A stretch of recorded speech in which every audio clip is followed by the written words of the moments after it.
Hi, I'm Asha Sharma, Corporate Vice President of AI Platform at Microsoft. And every day, I get to work with teams that are pushing the boundary of what AI can do.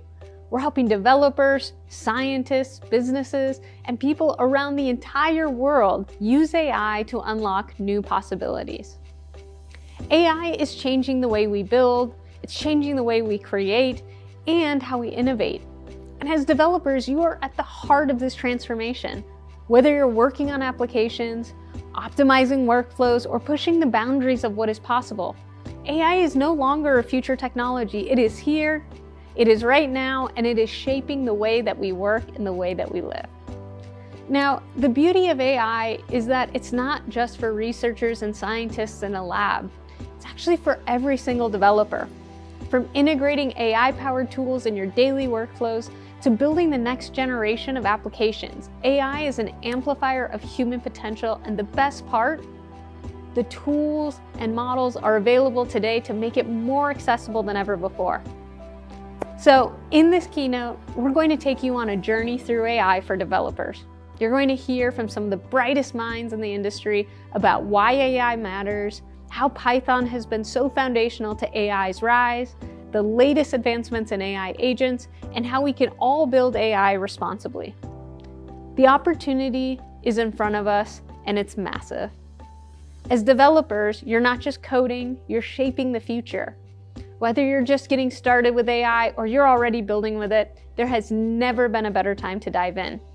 So, welcome to the Global AI Bootcamp 2025.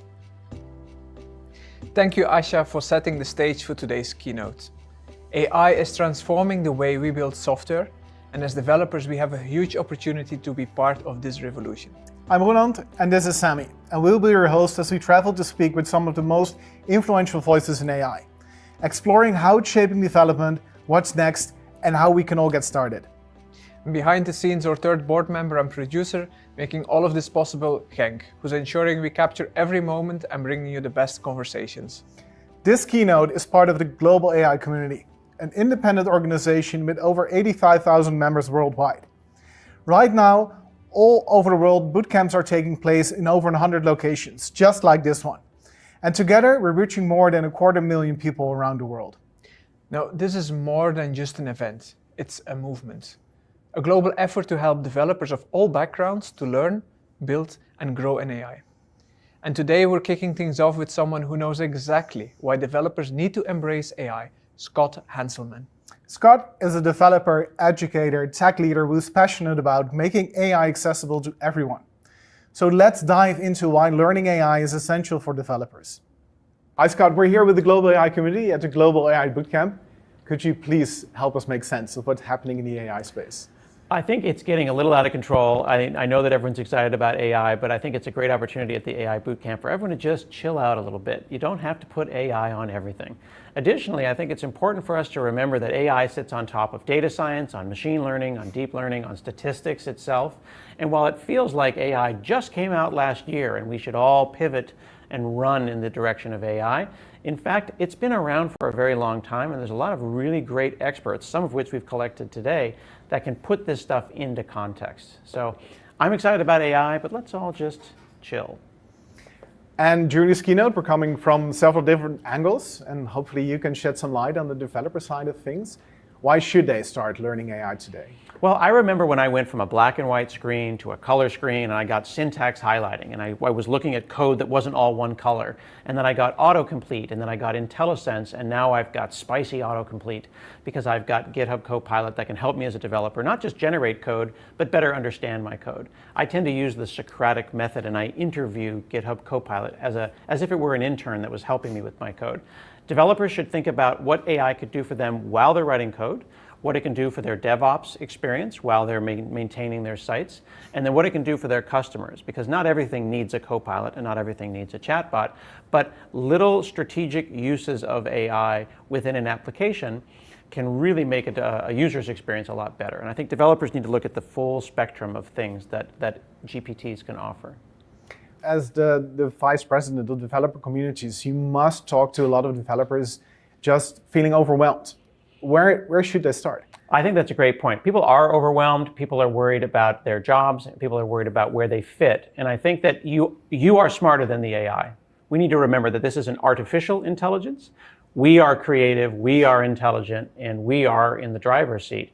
So it's not going to be AI that takes your job. It's going to be some nameless, faceless suit out there in the world. And what we need to do is figure out how we can use AI to make our jobs better, easier, more fun, how we can reduce toil. That word toil is one that I've really been focusing on. Which parts of my job are boring and tedious? Before AI, I would automate a lot of those things by writing batch files and PowerShell scripts. Now I'm using AI to write batch files and PowerShell scripts to automate the most boring parts of my job so I can focus on the fun, creative stuff. The role is constantly changing for developers. What are some practical things they can do to infuse AI? Well, you mentioned how do they educate themselves, and I didn't answer that well because I feel like people need to know that there's a ton of free courseware. Like if you go to developer.microsoft.com/AI, right on the top there's 3 main links that point to MIT licensed open source GitHub repositories with full courses. You can do a course in a weekend, or you can have a full 26-week course that you could teach at the university level. And I think understanding at some depth how these things work. If you treat AI as a scary black box that you send strings to and strings come back, I think you're going to be unhappy as a developer. But if you understand what's really going on at the math level beneath, it'll help you better contextualize AI in your life and how you want to fit it into your work. So that really fits into knowing that one level deeper you always talk about. Yeah. How can we ensure developers don't skip that step with a lot of things they do because those LLMs are way too smart? That is a great point. They do feel smart. It is easy to be amazed when a parrot talks back and you go, wow, that parrot speaks English. That's amazing. But the parrot is only parroting back what it hears around them. For us to really understand that AIs learn from your data, and they are nothing without your data. So if your company does not have your data organized in a useful fashion, then your AI is going to produce garbage. And that's why remembering that the data that you have, the information that you have as a person, or the information that your company has collected in data and data lakes makes the AI better. Understanding that relationship and learning about that is going to make you a lot more effective as a developer. Thank you so much for that developer angle for this keynote. Is there one last thing? What do we really need to start doing as developers? I think we should also spend some time thinking about ethics and responsibility, and we should spend time looking at the work that real thinkers around sociology and psychology are thinking about AI. How we interact with them, whether or not we pretend that they are people, or whether we realize that they are in fact tools. So don't just spend time teaching yourself the technical aspects of AI, also think about the ethical and the responsible AI things. And we've got resources on those as well. That's a very good point. Thank you so much. Thank you. We just learned why AI is a must-learn for every developer and how it's reshaping the industry. But how did we get there? To understand the rise of AI, we need to talk about Python, the language at the heart of it all. And who better to guide us than the man who created Python himself, Guido van Rossum. Have you ever envisioned that Python would be as big as it is right now, with everything how it's used in the AI? Never. Every time I realize it's grown another 10-20%, I'm surprised. Were there anything particular for you that were built at that time that you thought it could become something big? I didn't have any sort of major examples of things that had become big that I wanted to follow. I mean, remember, I started it in 1990, and the word open source had not been invented. There were like a few things that were released under a license that is now recognized as open source. And I did take that as an example, but just as an example for the license, not as an example for how successful I wanted Python to be. I just wanted to share it, and I wanted to have fun developing it. It's nothing small anymore, the language you created at that time. We see many different libraries like PyTorch and Scikit and TensorFlow and so on. Did you ever think about how that really changed the AI world? No, the AI angle was a complete surprise to me. When I started Python in the early 90s, it was still in the middle of the AI winter, so AI was not on my mind at all. Although my main focus was still on professionals. I think the first tagline I ever had was something like fills the gap between C and shell. Was there anything particular that you tried to focus on development to get it more accessible to everyone? Making the language more accessible were a few bits of philosophy that I inherited from another language, and that was about making programming less complex, less complicated by, for example, using indentation instead of curly braces or begin-end blocks. How did you get all that feedback? Was it from a couple of people, or was there more people involved to get it to where it is right now? Oh, there's been a huge community. As soon as we open sourced it, my inbox started overflowing with feedback from people who sort of picked it up, managed to build it, and immediately saw the potential for their use cases. Was there one particular package that you think of that's like, okay, this really changed Python into a data science language? I think that must have been NumPy or its predecessor, numeric Python, because that sort of suddenly gave Python an ability that it didn't natively have, which was sort of efficient representation of large arrays of numbers. For me, that sort of one big moment was when TensorFlow came out, which was produced by a famous Googler, Jeff Dean. And when I worked at Google, he had never given me the time of day because he was so important at Google and I was just a low individual contributor. And I didn't think that he or any of the other big Googlers cared much about Python because it was just a scripting language and all the important work was done in C++. So I was quite surprised and also felt vindicated that TensorFlow, even though it's still written in C++ and for good reasons, the user interface is actually you write scripts in Python. So that was a proud moment. That was a very proud moment when I saw that the first line of code on the TensorFlow docs was import TensorFlow. I can imagine that. Yeah. Now, you've started with something small, became quite big to what it is right now. There's many people who would like to follow your steps. What advice would you be able to give someone who wants to create their own language or even want to create just another application? If you want to create an application, go for it. For people who want to create their own language, the standard recommendation is go take some rest and wait for the feeling to pass, because that sort of, it's unlikely to be successful, and even if it's not, it'll consume your life. On the other hand, if the feeling doesn't pass, go ahead and learn everything you need to learn from looking at other languages, how they're implemented, how they're used, what their syntax flaws are, because language designers all steal from each other.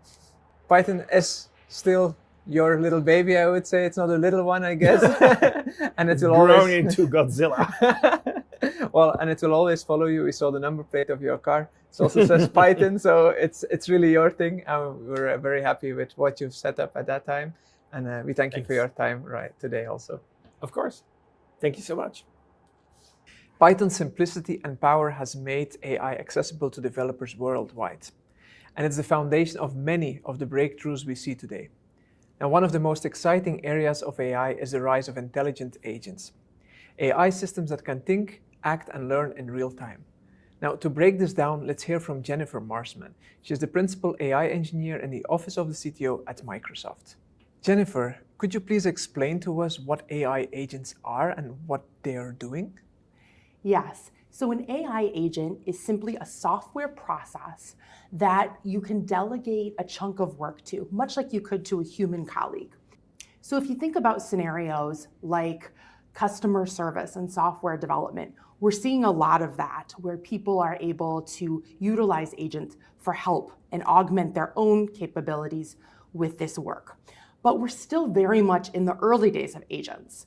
So we believe that in order for agents to reach their true potential, we need a more robust infrastructure surrounding them. So not only the core foundation models, but three key things, and that is memory, entitlements, and actions. So let me break those things down. By memory, I mean that these agents should have a context of not only the information that they need to solve the problem, but also information about previous interactions with the user. And that can lead to a more personalized and relevant experience. Then there's entitlements. Now, entitlements mean permissions. So if an agent is doing something on behalf of me, it should only have access to the things that I have read access to, and it should be able to only take actions that I have permissions to take. And then finally, there is the idea of actions. So if you have an agent that is, for instance, booking a restaurant reservation for you, you need to go beyond just the natural language capabilities of the model and actually call out to code. And so that's what tool use enables you to do with these agents. Because of what new enhancements that we see or developments in the AI world are agents now so popular? Well, I think that the capabilities of these foundation models continue to grow and expand and become even more powerful. And so what we see as a result of that is that now these foundation models are able to handle more complex, sophisticated tasks, and we're calling those reasoning models. And so what you see these agents now able to do is, instead of just calling a model and getting a response back within a few seconds, the model is given a little bit more time to ruminate on an answer and really walk through a process of chain of thought reasoning, and then be able to come up with answers to more complex questions. So it's empowered a whole new category of abilities to these agents. You told us before already that you work with Fortune 100 companies in the office of the CTO. Any use case that you're really surprised of where AI agents were used? The most exciting thing to me is actually the diversity of use cases that we've been able to do. There's been a number of things, from looking at ideas like fraud detection and financial services, to looking at the entertainment industry and things like planning vacations and things like that, to financial services, to healthcare, to retail and shopping. So there's really been a wide variety of use cases that we've seen.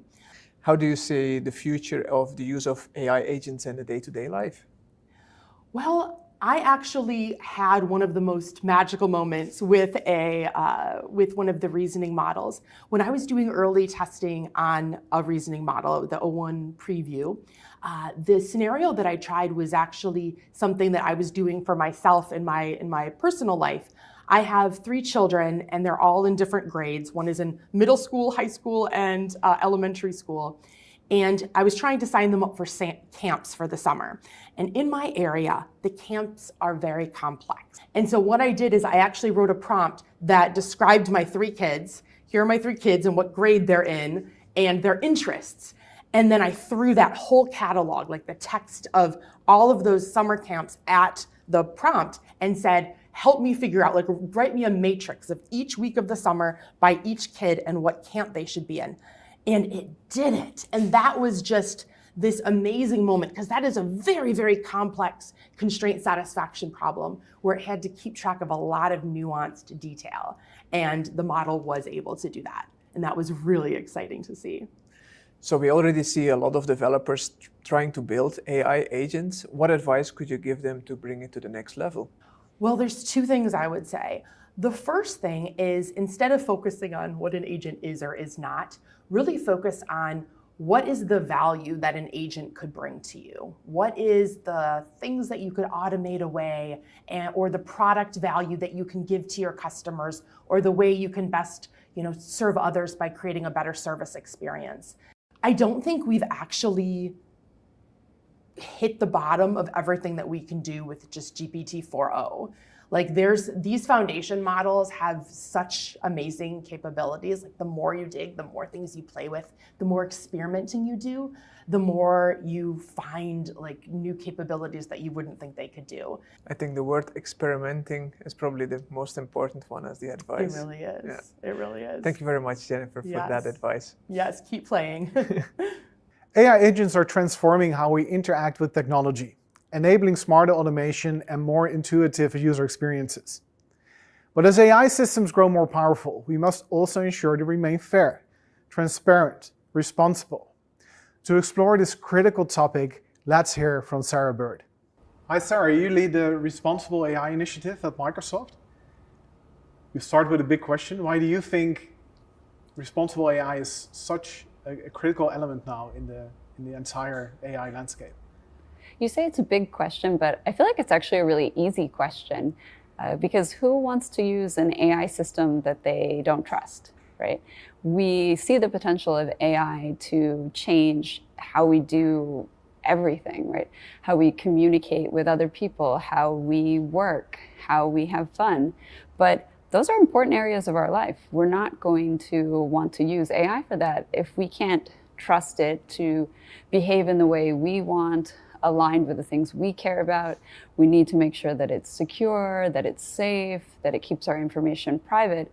And so I don't see how we get the exciting AI future if we don't figure out the responsible AI piece. We have to have the critical tools and technologies to make sure that we can build AI systems that we can control and that people trust with, good reason. Of course, developers building these AI systems face many challenges. Do you have any insight in how to implement those amazing AI features responsibly in their systems? Yeah, I think first, let me acknowledge that there are many challenges with generative AI, and not only many of them, but a really wide range. When this technology came onto the scene, we of course, cared about things that we've been talking about in responsible AI for a while, like, is the system fair? Is it stereotyping? But we also saw new types of risks, like does it produce copyright material that you don't want to be using in your downstream application? The systems are exposed to new types of attacks, like prompt injection attacks. And so with this much bigger range of things to be concerned about, and it's growing every day. In fact, we are seeing, some of the newer technology. We have to be concerned. Someday, is this going to be able to produce, formulas for chemical weapons? Is this something that can cause much bigger risk? And so, with this kind of growing set of risk, it's really important that we have a plan when we're building an AI system to be able to both understand what risks are in the system, be able to build a system that is safe by design, and then also to be able to test that system so that you know that those mitigations you built in are actually effective. And then after you tested it and you feel like, okay, it's working and you want to ship it, you also need to monitor and figure out what's going on, right? Adversaries find new ways to use systems. Users find exciting new ways to use systems that maybe you didn't plan for, and so it's not behaving how you expected. And so we really look at this complete playbook, and that's something that we expect, every developer is going to need to do if they're building with AI.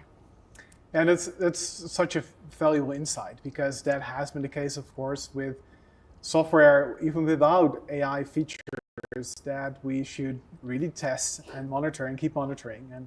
And sometimes we forget with these cool new things that we also need to do these important aspects of AI. I love that you said that, because I regularly joke when I'm talking to people that, the novel thing we've been doing to ship AI is test it, right? And obviously anyone in software engineering should be laughing, because it's not novel that we need to test systems. But to be honest, very few people who are building on top of AI were really testing at the level that's needed. And certainly when generative AI came onto the scene, we found that you need a lot more testing, because it's so powerful and it's so flexible. So you have a lot of control over how it behaves in terms of how you configure the meta prompt, how you configure safety systems, how you feed the data into the system. And so with all of that power and flexibility, it can behave very, very differently. And so you have to test it and you have to fine tune it to get to something that is really what you want to ship.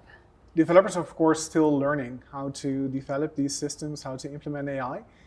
how do you suppose they can juggle the constant having to or able to be injecting new AI features with the other side and doing that responsibly in respect to ethics and constantly being under pressure of the business? Yeah, I think this question is often posed as a trade-off. But if we go back kind of to what I was saying at the beginning, I don't think there is a real trade-off here, because if you're shipping a system without responsible AI, most people aren't even going to be comfortable to use it. And so, at Microsoft, we very much, in our own practice of this, view it as just part of shipping the AI system, right? That it's not complete until we've done the appropriate testing, until it's working the way that, we actually want it to behave. And so we've kind of gotten out of the mindset that this is a trade-off. Now, we recognize that the market's moving really quickly, and we also want to innovate very quickly. And so a lot of our investment is figuring out how we do all of the responsible AI practices at the speed in which AI is moving. And for example, one of the things we've built is what you would call kind of automated red teaming, or we call it safety evaluations. But this is taking the tests that we think are important and using AI to run those tests against systems and scale that up. And so we've got a robust testing system that just every team in the company can run. And so they don't all have to spend time investing in their own testing. They can start from what we've already built and customize it. And so a lot of our approach of making this not a trade-off is really figuring out how to build the right tools to scale it up, to make sure that everyone can use the same tool, and make sure we're just getting it right in one place and that people can build on top of that. And so we think, the same thing for our customers or for developers. I'm lucky to be at Microsoft, where we might have more responsible AI experts than probably any organization in the world. And that's a great privilege. And so we can invest a lot in this space, but not every organization can do that. And so our job is to build tools and technologies that other people can just use and build on top of, so that you don't have to start from scratch, so that it doesn't need to be a trade-off. What would be your one tip for the developer? Test your systems, right? We've always known that the best software practice is to test your systems. And with AI, you have to be more thoughtful and test for a wider range of things, but it's still the same thing. Test your systems. So true. Thank you so much for being here and sharing all these valuable insights with us. And it was great having you.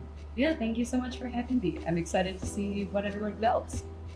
We've just heard from some of the top minds in AI about why this technology is transforming the way we build software, how Python has been foundational to its growth, and the latest advancements shaping the future. But here's the thing. Learning about AI isn't just for experts, it's for every developer, including you. That's why we're so excited for you to take the next step at your local bootcamp. This is your chance to get hands-on, experiment with AI, collaborate with peers, and start building. Whether you're brand new to AI or already coding with it, there's something for everyone. We also want to take a moment to say a huge thank you to all the local organizers who have made these bootcamps possible. Your dedication and effort are what makes this community so incredible. And don't forget, make sure to request your badge and register on globalai.community. This is your gateway to staying connected, accessing more learning resources, and being part of a growing global network of AI enthusiasts and developers. The future of AI isn't just being built in research labs. It's being built by developers like you, in communities all around the world. This bootcamp is your opportunity to explore, create, and be part of something bigger. So let's get started. Dive in, ask questions, build something amazing, and most importantly, have fun. We can't wait to see what you create. The next AI breakthrough could start right here with you. So join the community, claim your badge, and let's go.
Okay, hello everyone, assalamu alaikum. And please let me know if you can hear my voice properly or not. If you have any issues, please let me know in the comment section.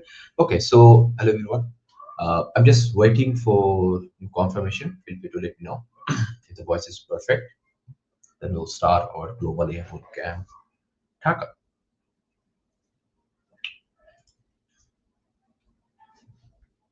It's perfect. Great. Okay, so hello everyone. Assalamu alaikum. So this is Shahrian, almost like a middle. So I am the organizer of Azure Tech Group Bangladesh. So alongside me, we have lots of speakers today. I will be talking as well. Also, we have our two volunteers as well, like Himal and Fiona, who will be actually hosting the event as well with me. Okay, so starting with the session, like as you mentioned or as we have seen earlier, that is, I believe the poster has been just broken, what I've shared here, but I will just fix it within a while. There's no problem with that. But the thing is that today we are going to basically talk about the what global AI bootcamp is and all other things. So starting with it, we'll have Farjana Frindishapu, who will actually talk about her experience and about the AI in Bangladesh. Basically, she's currently working at Microsoft Bangladesh, so she's already with us. So, without any delay, I would like to add Farjana Afitishapu with us, and let's get started. Hello, Assalamualaikum Apu. Can you hear me? Oh, I can hear you just fine. Am I audible? Yes, you're perfect. Okay, Okay, so awesome. okay, great. So, would you like to introduce yourself, and Yes. then we can start with this topic? Yeah, thank you so much, Mitu. Thanks for the invitation. I'm really happy to become a part of the Global AI Bootcamp. And especially from Microsoft, it's been it's been a pleasure to take part and talk about AI and what's going to happen next in Bangladesh perspective. So I'm working in Microsoft to lead the cloud data and AI for Bangladesh, Nepal, Bhutan, and just joined for a month and a half, and already I have seen lots of different aspects of AI coming up into the picture.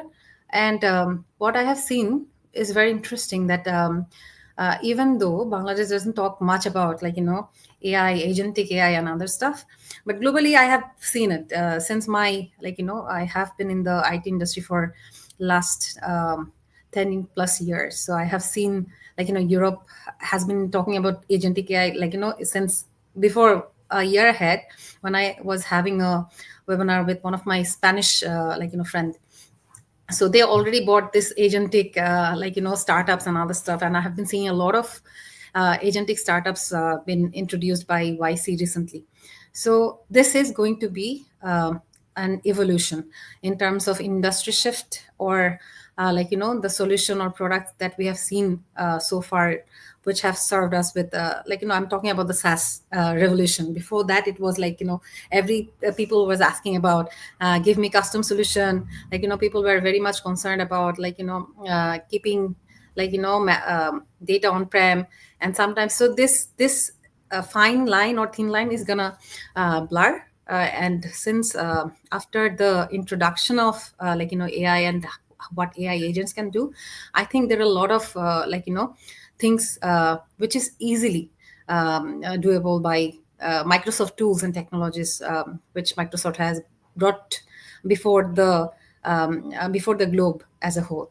So recently, I have been discussing a lot about what are the industry solution we can think about with AI, and especially with agentic approach, right?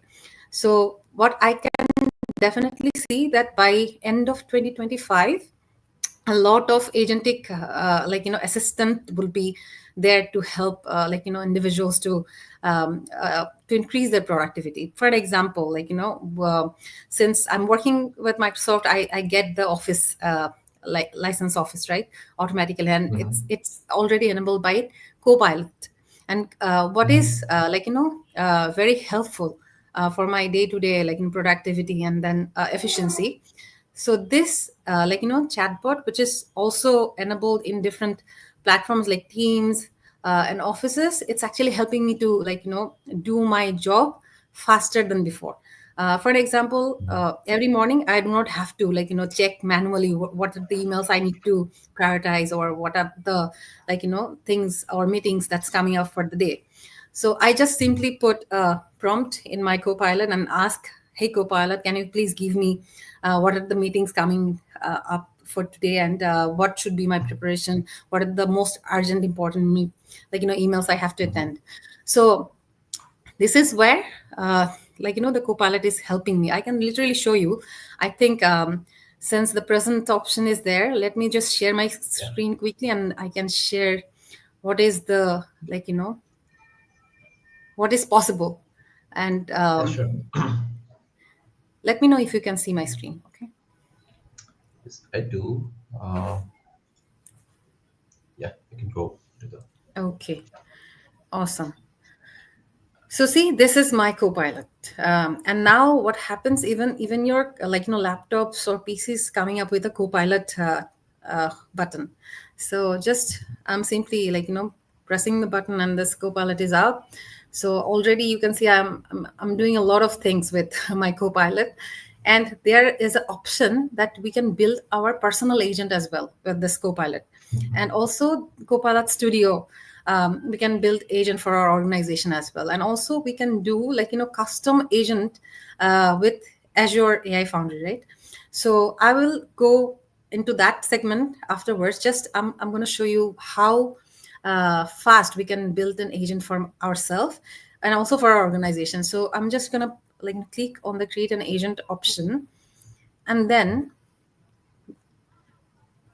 with my intention, what I want to build. Suppose I want to build a personal assistant.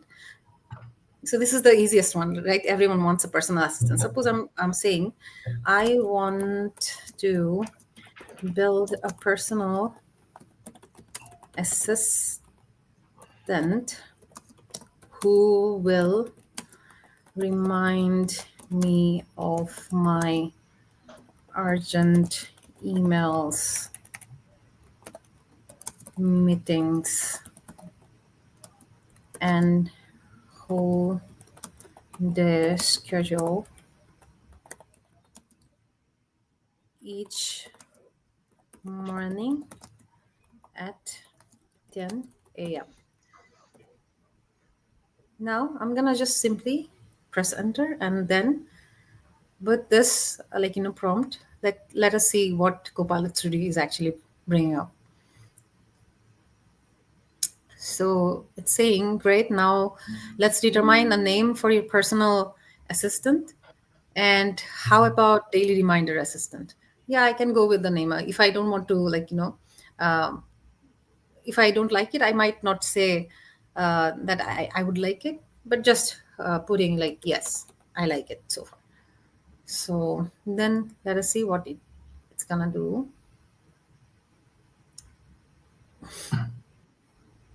So now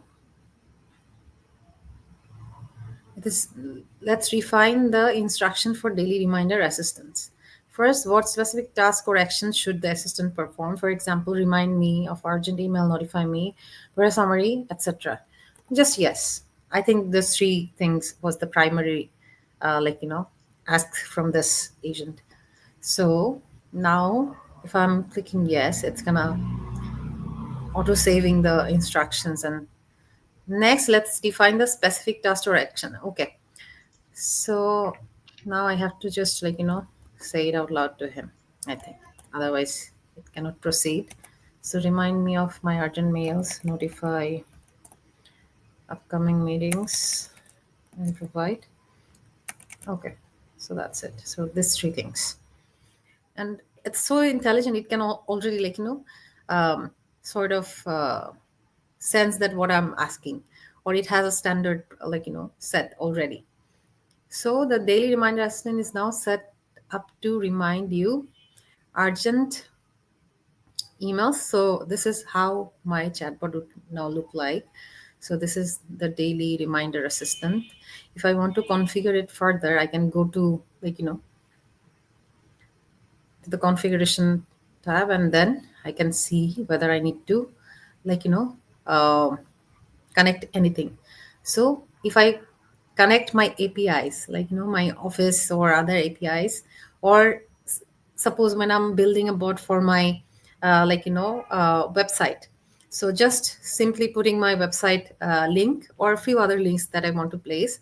If it's a chatbot for website where people are coming and asking you basic questions about your service and other stuff, then just simply you have to get it acknowledged by just putting a link or API or something like that, and then it's gonna take the information from that part. So my chatbot is actually ready. If I press now create button, it will be created by itself, and then I will see it in my Copilot chat. Suppose I've already have few of the chats like writing coach, idea coach, and prompt coach, and there are many other ready-made agents already for different purposes. Just gonna show you how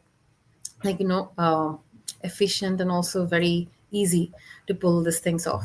So this is one way, which is which is very personal, from personal side of it. You can build your own chatbot, right?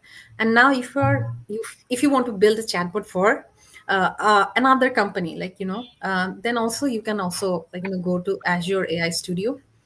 It's very easy. I just deployed one model before, before joining this session. So I think in Azure AI Foundry, all you have to do, you have to create a project, and then you can just I have already created my project. So it will take you to the chat playground. I have actually deployed GPT 4.0 mini for just some chat playlist, and you can just explore what the playground would look like. You can generate few chatbot in this way, and from the prompt flow, I think if you give it specific location and folder name to pull some information out of it, you can also take it from there. So this is very easy and very low code, no code kind of a platform that Microsoft has brought for everyone to fast adopt this AI revolution which is coming, and especially in agentic AI bot building capacity. And there are many models which are absolutely available in Azure AI Foundry. I'm just going to quickly show you how many models are already there that you can play with, right? So I can go to the model catalog and benchmarks. I can easily see what are the models out there. So they have already integrated 1,865 models. So which is insane. You can also find DeepSeek here. If you want to compare models, you can also do it. And it will show you what are the cost and quality versus comparison. So you can easily also better understand which would be more cost efficient, and then quality wise, if what are the things you are compromising. So these are some basic. Sorry about my network. I think it's GPT. So you can accordingly see, right? And based on some popular tasks like in question answering, classification, clustering, and stuff like that. So you can actually play around and see what are the models just fits best for your solution, and then accordingly build. So yeah, this is very easy. And since it's a AI bootcamp, I would encourage all the people who are participating or watching this bootcamp. I think it's now high time to adopt this kind of platform, because platform shift is happening, and since everyone has to adopt, so Microsoft giving you a 360-degree platform specific solution is something. I think if anyone any student or any professionals as well, if they can master one of the things that Microsoft is bringing for the industry, I think they would be highly benefited, not only job perspective, but as well as as a skilled resource, they are highly demanded.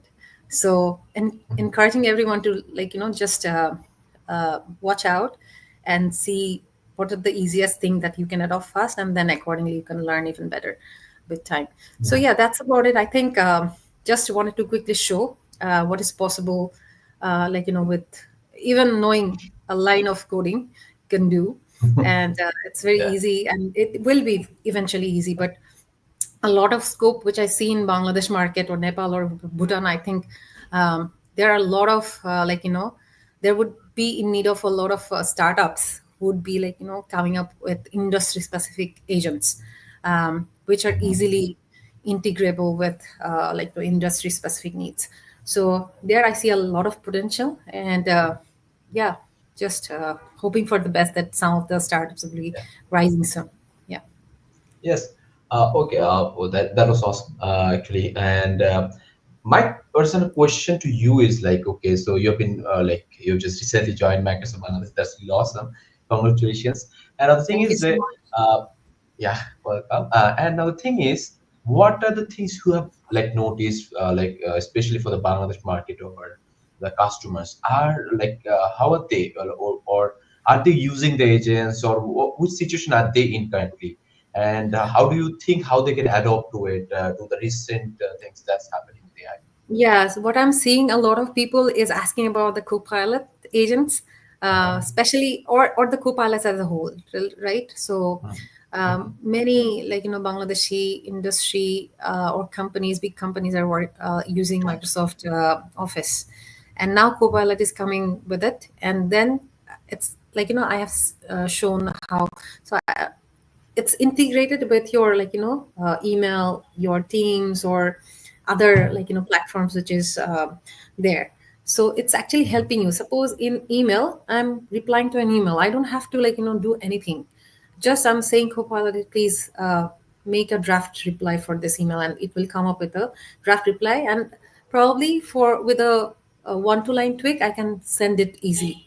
So what happened before, so if I have to draft or craft the email from scratch, I really had to think about 5 to 10 minutes minimum to sort of reply to an email. Now it's just within a minute or so. Even the time is it's making our life that easy and fast. So Mhm.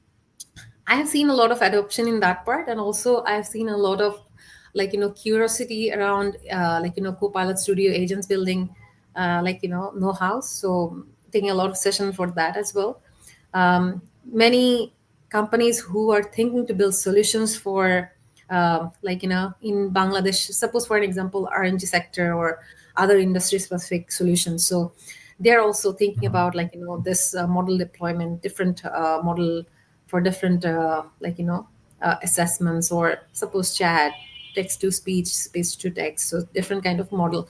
So for Mhm. them it is easy if they know it, that it's all available in AI Foundry. If they doesn't know it, then it's absolutely they have to struggle a lot to find out which platform to adopt, and then which model to adopt, and so on and so forth. So I think Bangladesh market still lacks the knowledge sharing portion, since AI Foundry has been there for I think last 2 3 years, but in Bangladesh the adoption hasn't been there yet. But still, I would say the developer community might be ahead of that challenge. But as a whole, the whole nationwide adoption, I think it's basically we're not having enough information about it, how easy it is to build solutions. And yeah, specifically if we can mitigate that part of having information, enough guidance, and especially in I think mother tongue is important. So then it's easier to even adopt. Suppose I might not be um, comfortable with English all the time, so there are a lot of videos in English or Hindi or different other languages. But in Bangladeshi language, I think there are a lot of content wise scarcity as well. So yeah, Uh-huh. thinking about coming up with something that might help the general mass to adopt. But yeah, let's see what we can do. Yes, that's true. Like I believe there are a lot of changes that's happening. Even talking about the Ignite and lots of announcements that do happen, and maybe the local Right, market is not aware of that, right? right, So maybe organizing this kind of boot camp sometimes, or maybe some sort of sessions might help, right. especially in the localized language, right? So yeah, that's Absolutely. awesome. Yeah. So yeah, awesome. Yeah, I believe then we can wrap up our session. And yeah, thank you so much, President Shabu, so for your Thank you, time. Metu. Valuable. Nice being a part as usual. And thank you everyone who's watching. And hope you guys all the best with Yes. any innovative approach that you can bring to your life. Thank you so much. Have a great day. Yes, Bye. sure. We'll be connected over the time. Yeah, thank you so much, Apo, and Okay. hope to Bye see you bye. soon. Next. So yeah, great. So that was Farjana Deshapu. She's currently working in Microsoft Bangladesh. So as you know, we have Microsoft Bangladesh in Bangladesh. So that's what we wanted to share. So after that, I'm basically going to talk about a topic. So let me just give you a brief idea prior to that. Okay, so what we can do, you guys can, those who are watching, you guys can claim your badges for the like global AI bootcamp. Okay, so you can just scan this QR code, just do that, and you have to give this code. You can see uh, this is a code that's also given. Feel free to just scan this, get your badge. Okay, that you have attended the global AI bootcamp. And if you ask like what is global AI bootcamp or who is organizing that, so basically the Microsoft engineers, they do have a platform called Global AI Community, and this is the global initiative which we are part of, and I'm basically looking into that.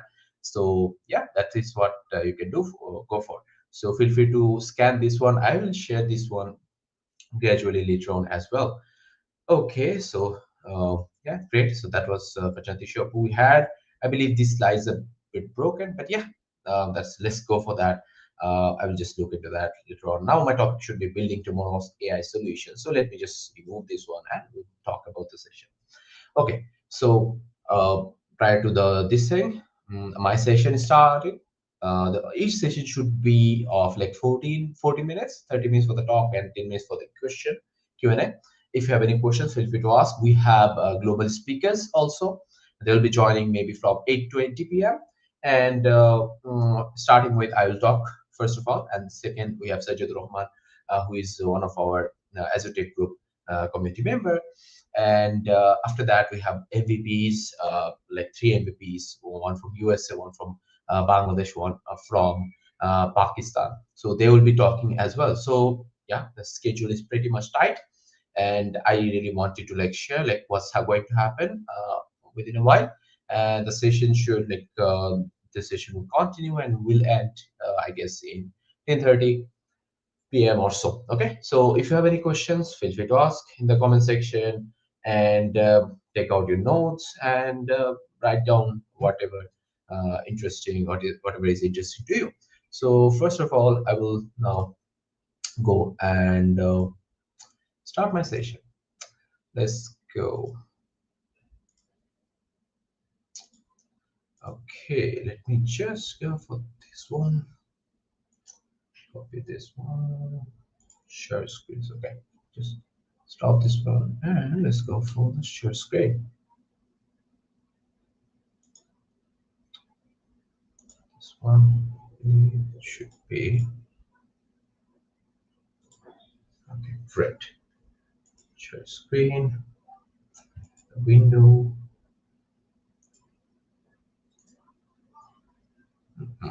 Please do let me know if you can see the screen. Okay, great. I believe you can. Please, I'm just waiting for your confirmation. Okay, if you can see my screen, feel free to let me know in the chat section. Yes, great. So my session is not going to be that much technical because yeah, I'm mostly talking about the topics which are going to be introduced later on by the MVPs and so on. So my session will be most of like what are the things we have, options and so on, given by Microsoft. Okay. Now talking about the building tomorrow AI solutions. This is my topic, and then let's go. First of all, talking about what are the things we have. So these slides are basically taken from Microsoft Ignite and the recent in 2024. So the talking about the what are the things that's happening, what are the things that is in that has been launched by Microsoft. So recently you can see every app is basically have some sort of AI stuff. Even if you are buying a phone, you will see that you're expecting the phone to have some sort of AI integrated to it, right? So that's really awesome, right? Even maybe in 2022 or something, I don't think there was some sort of feature or people were expecting that every phone should have something like AI. And right now, every app is kind of reinvented with AI. They want AI to be integrated, and new apps will be like built where they were not earlier.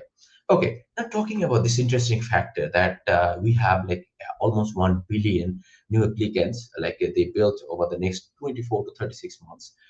That's awesome. The 21 billions of apps, and there are like organizations who are like accelerating app modernization to bring AI to existing apps. So it's around 70% of the organization they're doing. Also, 90% of the developers are actually using AI in their toolset. Now that's interesting as well, right? Now there's a debate like, okay, people do say like, okay, AI will get your job and so on, right? Now the point here is when they do say is AI will take your job or whatever it is, it basically means that people who are not using these tools and the factor that makes it interesting is that there are lots of tools that are actually getting launched, and many of the folks don't even know if they do exist or not. They do know about some sort of we know like chat platforms, right? We have ChatGPT, or we have another lots of free open source platforms like DeepSeek and so on. They do know about it, but there are lots of things like as Farjana Disha earlier mentioned, Azure AI Foundry and so on. We'll talk about that. This is basically to create the agents and so on. We'll talk about that later on to give you the what's happening and so on. But that's something the factor like there are a lot of things that's coming up and people might get overwhelmed, right? But still, most of the developers are using them. I believe those are basically via GitHub. We have GitHub models. I will talk about it later on. I'll try to show you like how we can use that and so on. And also we have lots of things like especially talking on Visual Studio Code, which is open source as well.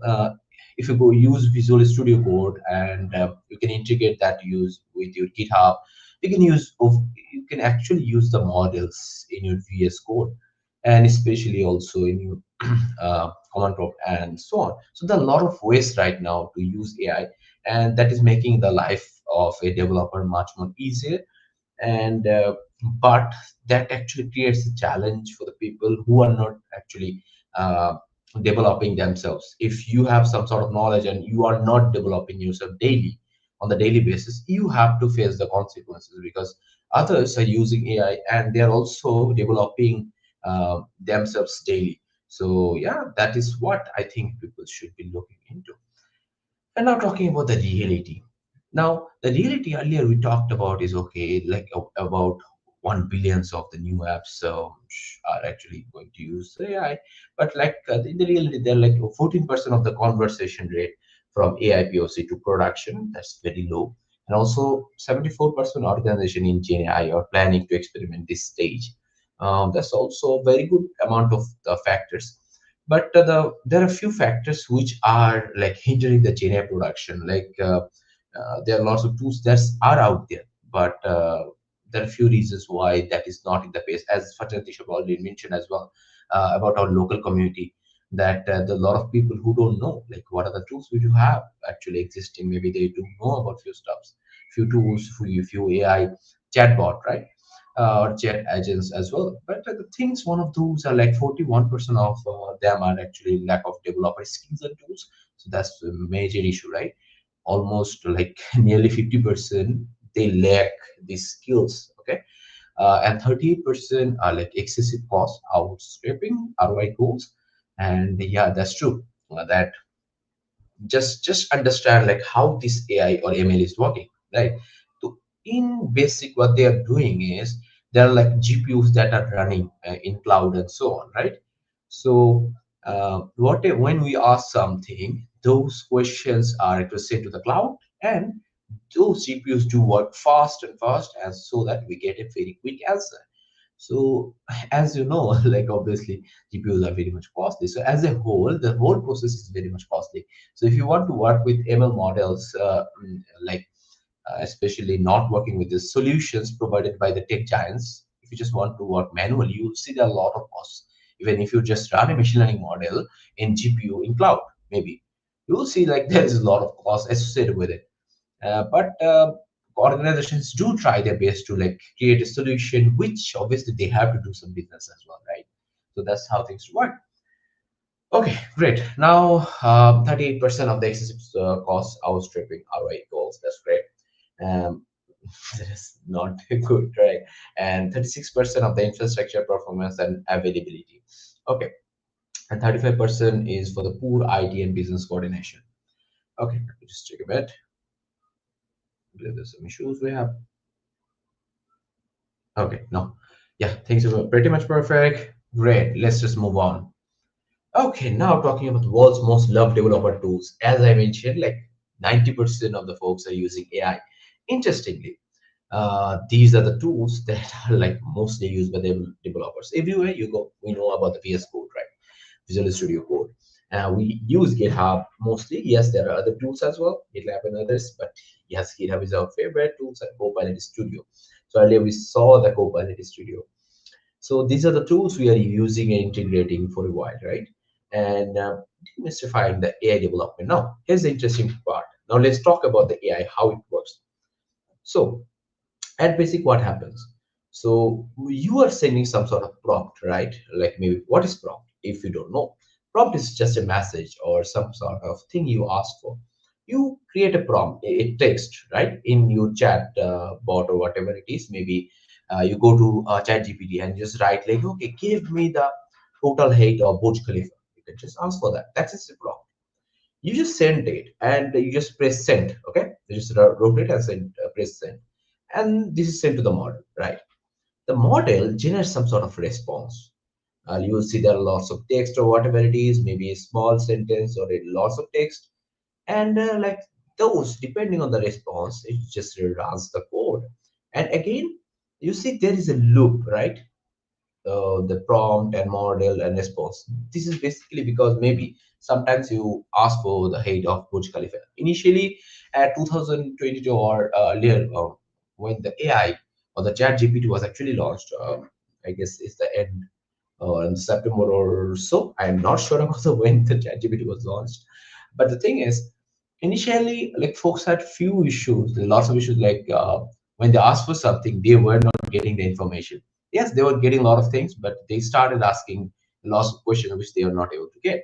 And because that was because the knowledge was cut down, because that was the model was trained on the data which was earlier than 2022, right? So, and that is one of the reasons folks started asking more questions. So maybe it may be lack of knowledge, it may be the model is not getting what you asked for. You have to give much more prompt and you have to fine tune something like that. Like, okay, you are asking more uh, a specific question, like, okay, Burj Khalifa is basically in this country and I'm asking for this building and so on. You may actually give the photo of the Burj Khalifa as well. That can be happening. So the whole thing actually loops and loops. And after that, you get a very good response, or like you get a very good answer. This is how things do work, right? We just know, like, if you're not a developer, you just know about this thing. Like prompt, model, response, record, and so on. These things loops, and you are just looking for what are the output that this AI is giving. And if you're happy, good to go. If you're not happy, you just give much more prompt, or if you might try another AI agent. No problem with that. But the problem is when we're scaling it. This thing is working perfectly great, but when like when an organization is planning to use the AI through API, that okay, we want to integrate that with our own system, like maybe an app, right? Let me just okay, 30. Okay, great. So if someone want to integrate that with their own system and so on, there come some issues, because when it is scaled, you see, like when the input is given, there are lots of prompts as a whole. The thing is, you're working with the prompt model and so on. Now the company who is thinking like, okay, let's use the model, and they have maybe 1 million of users. Now obviously there are lots of prompts and lots of things they have to deal with while working with the system, right? Great. That is what we have to think of. Earlier we were much more of like deterministic, and things have been moving to probabilistic. So That's very much interesting to me as well. Like I do work with a quantum computing. The thing is, the classical computing is deterministic, and the quantum computing is probabilistic, right? That's interesting. And the AI part is as well is probabilistic because the thing is, when you are asking for something, like maybe initially how the LLM started, if you just ask yourself or if you know about it, it started with uh, filling the sentence or completing the sentence, something like that. Like you are giving a sentence and you're asking what should be the next word to complete the sentence. This is how the LLM started. And after that, we just focused on fasting the process. Okay, the process started being faster and it started generating lots of words. And initially, when it was in the obviously development phase, it was basically maybe 1 or 2 words. But after that, we now know we can once we ask a question, it's just generating a whole paragraph, right? But initially, it is depending. It was depending on the initially it was like for the words. Now the thing is how this word is generated. If you have worked with LLM, you'll see that word is basically the model. What they do is if you give a whole sentence, they look for some word which should be filled into the gap. Maybe you wrote a sentence like, okay, there is an dash on the table. You just wrote this question, no problem with that. There's an dash. So the model might come up with some answers like, okay, and book and elephant, right, and apple. Just we're just assuming three other options. So now they will just now using some sort of algo which we are not talking about. They will just know like, okay, what is the which of this option has the most probability to get into this sentence. Okay, now the thing is that word, like as I mentioned, that can be, as I mentioned, it can be an apple or an book or an elephant. So you see, an elephant do fit in, but if you just realize, like, okay, can an elephant sit on a table? This table will actually be broken, right? Now the thing is, that is when this algorithm works well. It understands like, okay, yes, an elephant. The word is good, but the thing is, it is not realistic, right? And then it looks for an book. An book, okay. A book can be on the table, no problem. But an book, okay, no. An book is not a vowel. And the thing is, then we are left with an apple, right? You see, an apple, obviously, an apple can be on a table. That's really good. And it's very much awesome. So the thing is, this is how, like, that apple might have 80% of probability to be in the sentence. That's awesome, right? So this is how things are happening in the uh, AI or Gen AI world. So talking about earlier, we were deterministic and now we are probabilistic. We were writing code and now we are writing prompts. You go to an AI platform, you just write, okay, uh, just give me the code of this, give me a code to solve this problem, give me this, and whatever it is. So we are writing prompts much more. Yes, surely we do write code, but things those are supposed to be not supposed to be easy for us. We just go for the prompts, right? That's good.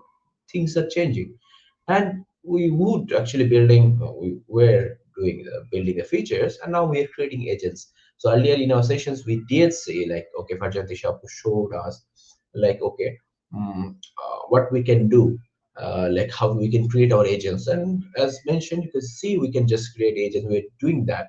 And if you are a student, you can just do that. You just claim our the Microsoft Azure's $100 credit benefit and just do that. You just experiment things. And we were testing, and now we are doing the evaluation. Great. Let me just take the time. 36. We have 15 more minutes. No, I don't. I do think we have just 14 minutes for the session. Let's go. And now talking about the Copilot and AI stack. What's happening in the Copilot and AI stack? Great. So here you see in the Azure, over the Azure platform, we have like an infrastructure. You give your data, and we have Azure AI Foundry and so on.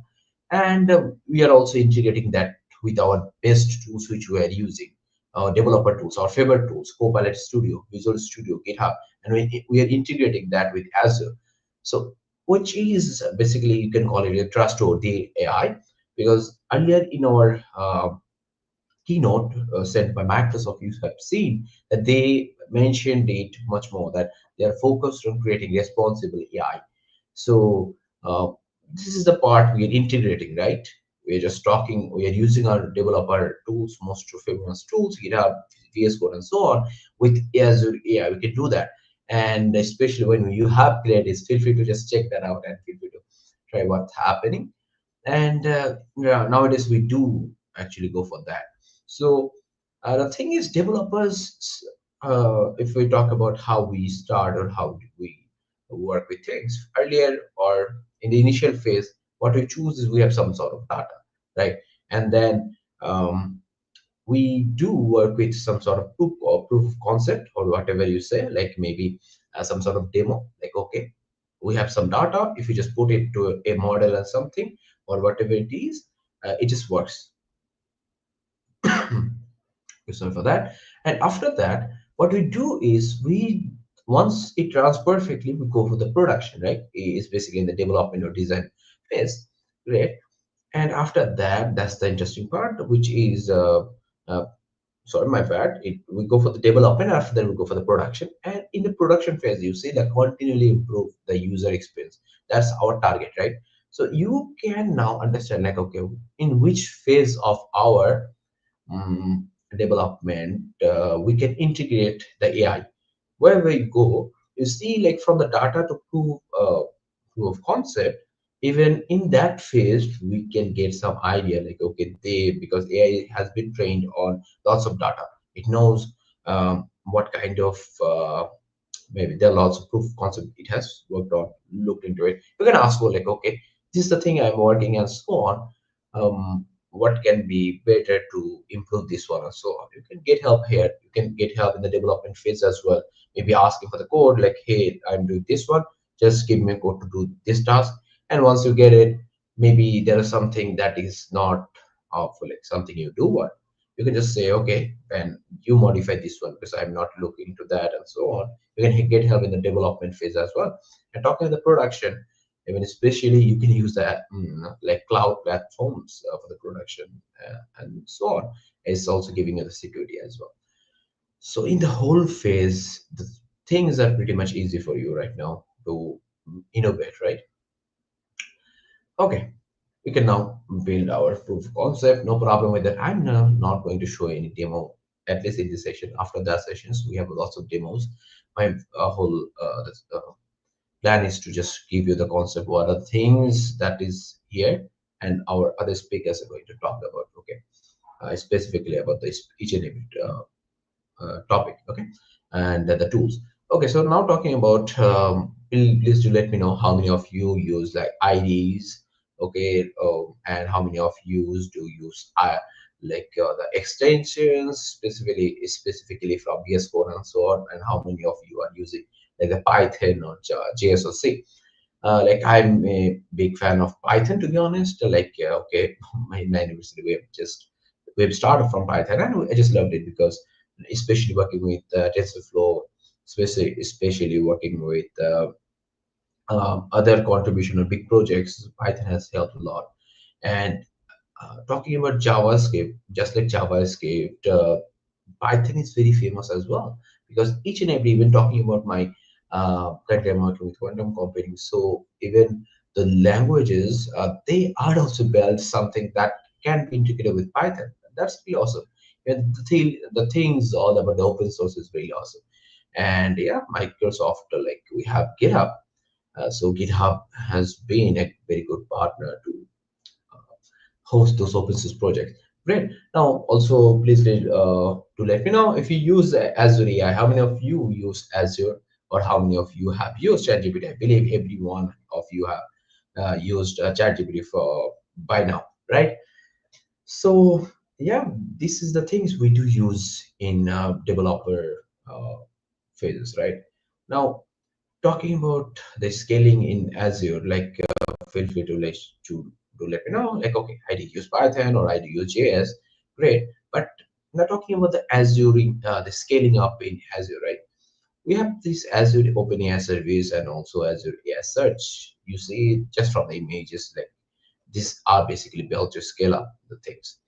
And currently, we have the Azure OpenAI SDK. Earlier, as I mentioned, you have seen the Azure OpenAI one, but right now we have the SDK for it also. So this version, this thing actually helps you much more to develop yourself.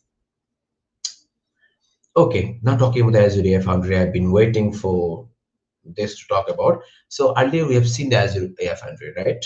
When Fajat Ishapu were mentioning about the AI agents, right? So we did learn about the Azure AI Foundry. So in the Azure AI Foundry, you see the tools we are using like Copilot, VS Code, or GitHub, and now the Azure AI Foundry SDK. We also do have that, right? We just mentioned earlier. We can just integrate that with Azure AI Foundry. Now, there is something called observability, right? Now, this term means like, okay, what's happening? I just want to see visually. Okay, the things that's happening. We just want to see that visually. Okay, so the model catalog or observability, depending on evaluation, customization, governance, monitoring, or whatever, there are lots of things, options you do have in our Azure AI Foundry. You can basically integrate that, or you can use that now with our favorite VS Code, GitHub, and others. Just that's one of the things we're lacking, right, in the local phase, that we are using AI just for the chat or some sort of text generation or some code generation, but not we are not integrate that with the everything part, maybe with our codes, like, okay, um, we are doing a lot of stuffs just to modify these things and so on, or in our VS Code, we are not that much of using that to produce the products, right? And I do understand that when asking some sort of questions, which like maybe the solution of your company or whatever, it is some sort of um, very risky, right? Risky stuff. So in that sense, there are obviously policies from Microsoft and other companies, especially about the responsible AI, like not to use that for their company benefit. So you have to be sure about that as well. I do understand that.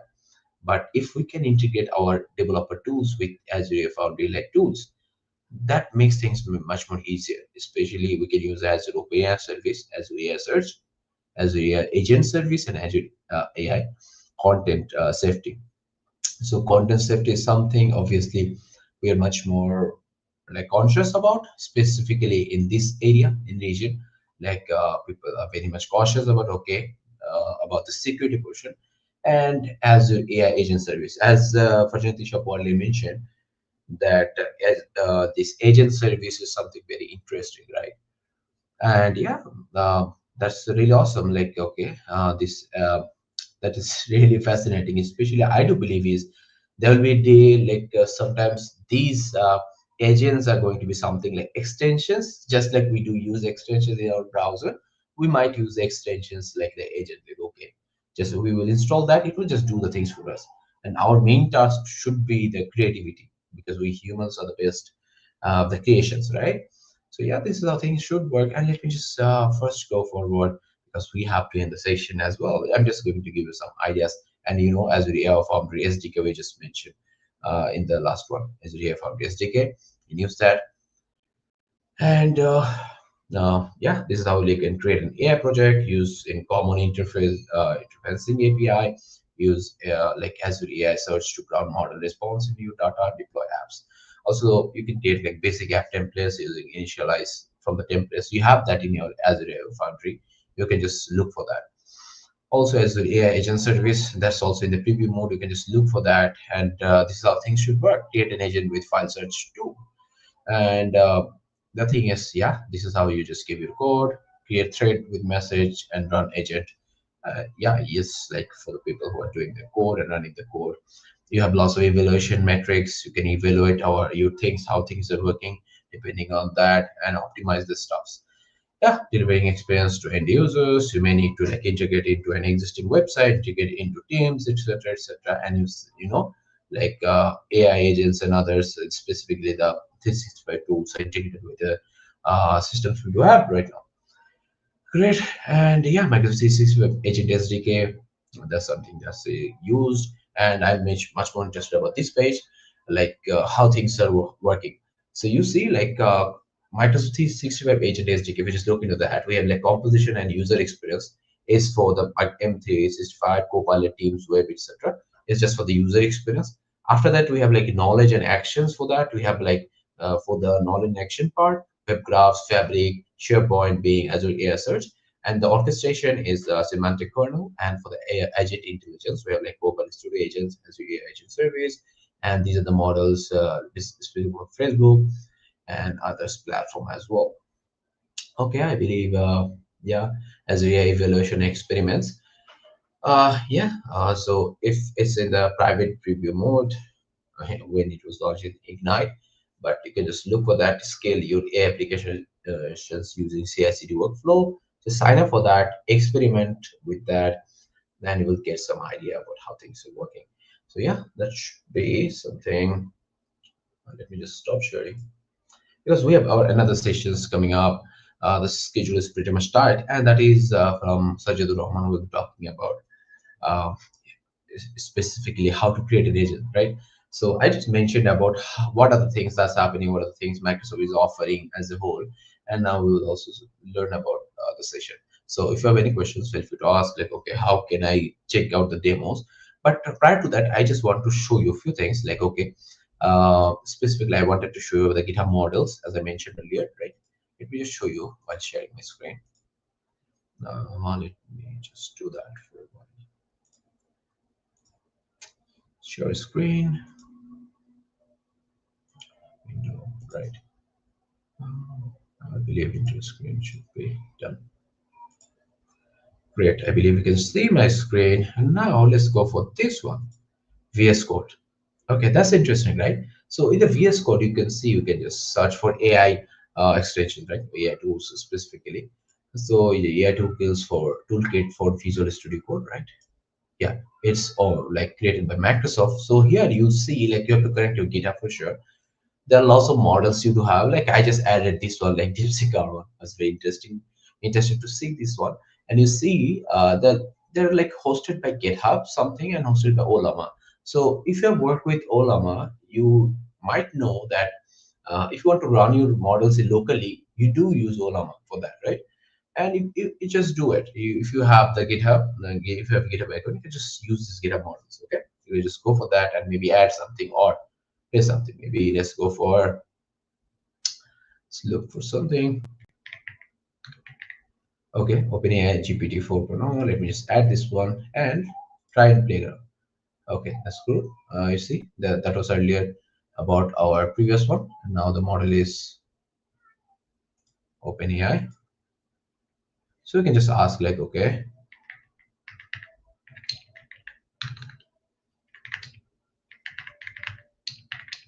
what's the height of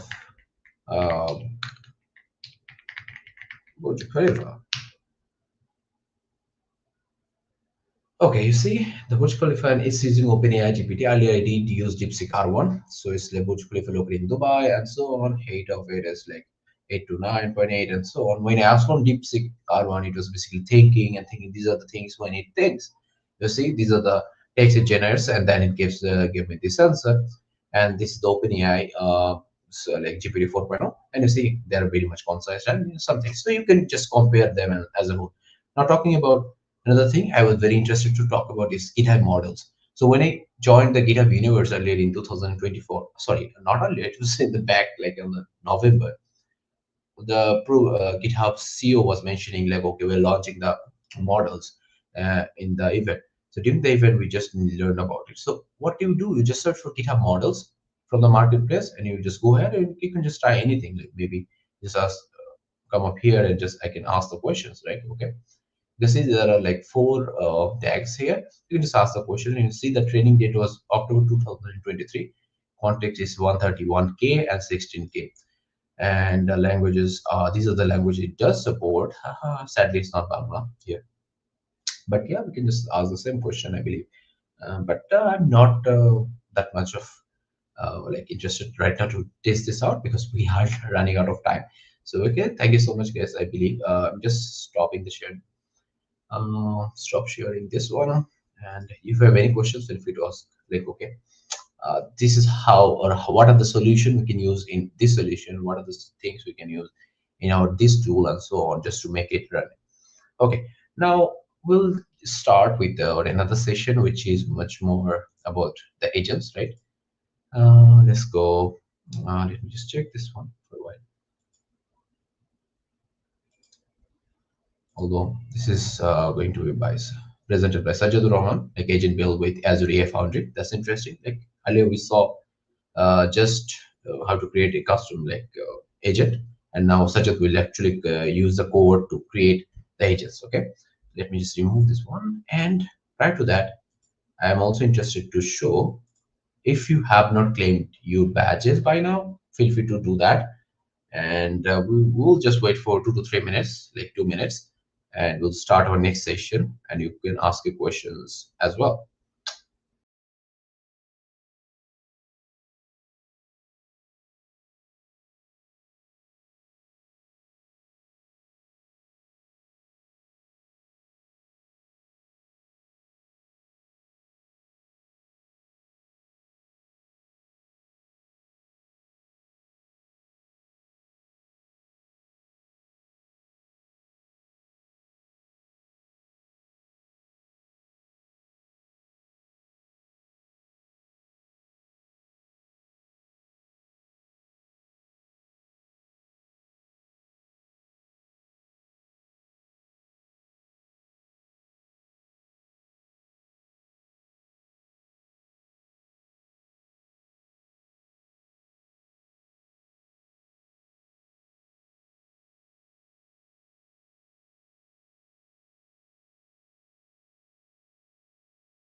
Okay, great. Now let's move on to our next session. We'll just move, as I mentioned, um, it's by agent build with Azure AI Foundry. So it will be presented by Sajid Rahman. So he has just sent his sessions in a recording. So he will not be live, but our three global speakers from specifically from Microsoft MVP, they'll be live after his sessions. So yeah, let me just share the video he sent us as a session. Assalamu alaikum and very good afternoon to all. Welcome to Global AI Bootcamp Dhaka. Thank you everyone for joining. Today, the session about agent build with Azure AI Foundry. Here I am MD Sajjadur Rahman, member of Dev Changemakers. So in this session, we will going to cover what is agent, how it works, and Azure AI Foundry with a demo agent. So we are living in the agentic area where every day we can see that more or less agent being developed, everyone using this, including uh, from businessmen to developers, everyone build and use agent for their daily basis. So what is agent? Well, before we give to directly the theoretical, we have start from the analogy. I have collected this graphical image from the Hugging Face course. So if you look at this is an part an agent. and here is a user which instruction that I would like a coffee please. Okay, so after receiving the input, what does the Alphardo do? Alphardo thinking how to make and planning coffee and what type of tool he had need, but the user do not give any instruction or any clue like how do you make coffee. He just need a coffee. But the Alphardo thinking, if you look at this, it has toolbox. We can see that there are three type of tool: blender, laptop, and coffee machine. So he selected a coffee machine definitely, and he ignored two things depending on the use case. And in the kitchen he brewed the coffee, which is execute, and he served the coffee. So okay, the summary of this analogy is that user request, but the agent thinking which tool he have to select, and then he act or perform action with help of the tool, and then deliver the coffee. So if you look at this, the workflow of agent, it is about think, act, and observe. Whenever he receive any input, he think, then take action, and then observe the result. So what is the introduction of agent? An agent is an autonomous system that can perceive, make decision, and act upon them. Agents are used in wide range of application like chatbot, recommendation system, and many more. So understanding agent and how they work. Agent can make decision through reasoning and planning. They analyze data, use logic, and determine action. For example, virtual assistant that can listen, process, and respond. So the rise of AI agent. Well, agent is not has not developed overnight. It is exists um, many years ago, but it has rule based over the time of improving LLP and LLM make the agent today's agent more intelligent than those. The rule based agent are Siri, Alexa. They have the set of limitation, like they cannot take any decision in the real time. So why do we need agent? Well, uh, first of all, efficiency and automation. In today's world, the number of data every day increasing exponentially, so as well as the repetition tasks also growing. So for example, if you hire an employee who can have the capability to solve only 100 tasks in a day, but imagine that we need to solve thousands of tasks in today. So what we have to do, we have to bring 10 more employee, which also the cost cost consuming, and it also take the time, and there is also that work has the some bias. But the agent can have the capability, they can solve this, and they can real-time decision making. They have the data, previous also have memory, so that they can analyze the previous data and they can make decision with a short time. And be so where we use the agent in today's, like in the if we visit any website where we can see that virtual assistant or chatbot, the frequently asked question, or we need something that already in the existing data, so agent can make it easy for us. We also use for personalization, AI driven product recommendation, data analysis, the customer behavior in real time. Everywhere we can say that agent has the use case. So what is the RAG? Well, those who know that retrieval augmented generation maybe consider that this why we need agent. though we have the RAG? Well, the RAG is just add external knowledge with the existence LLM, right? So what happened if we do not use RAG? Like in the chatbot, ChatGPT, if you, for example, if we ask him, it can give a generic answer, or it has not the capability to give the real-time answer.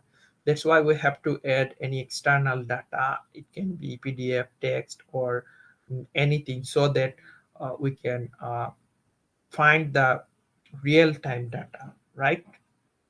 So if we look at the traditional LLM architecture, what we can see that we just give a request to the through the orchestrator, go to the LLM, and it generate a response. We receive the response here. But in the RAG architecture, the additional part is that it has a retriever.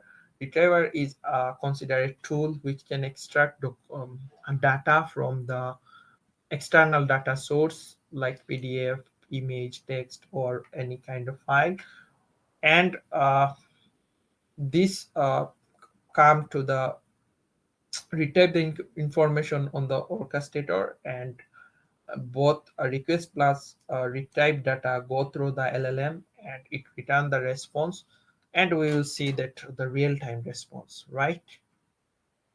So what's the difference between RAG and agent? Well, there are significant different exist between AI agent and retrieval augmented generation.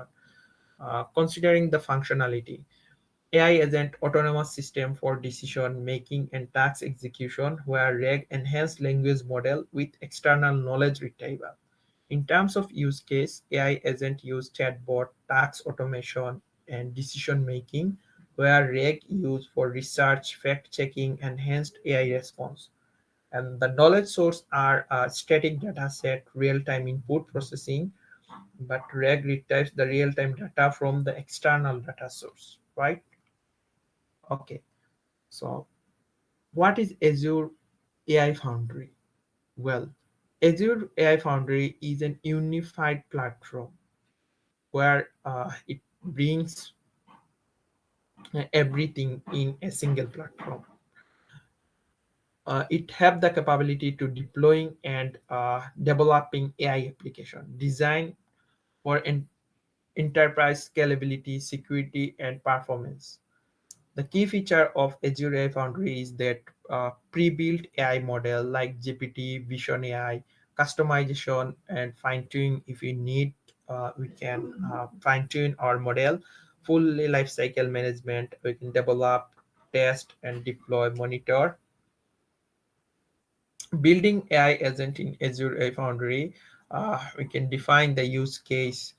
How do we build an agent? Before we have to define our use case, we have to select a model, integrate data, implement a RAG, fine-tune model, and deploy and monitor, right?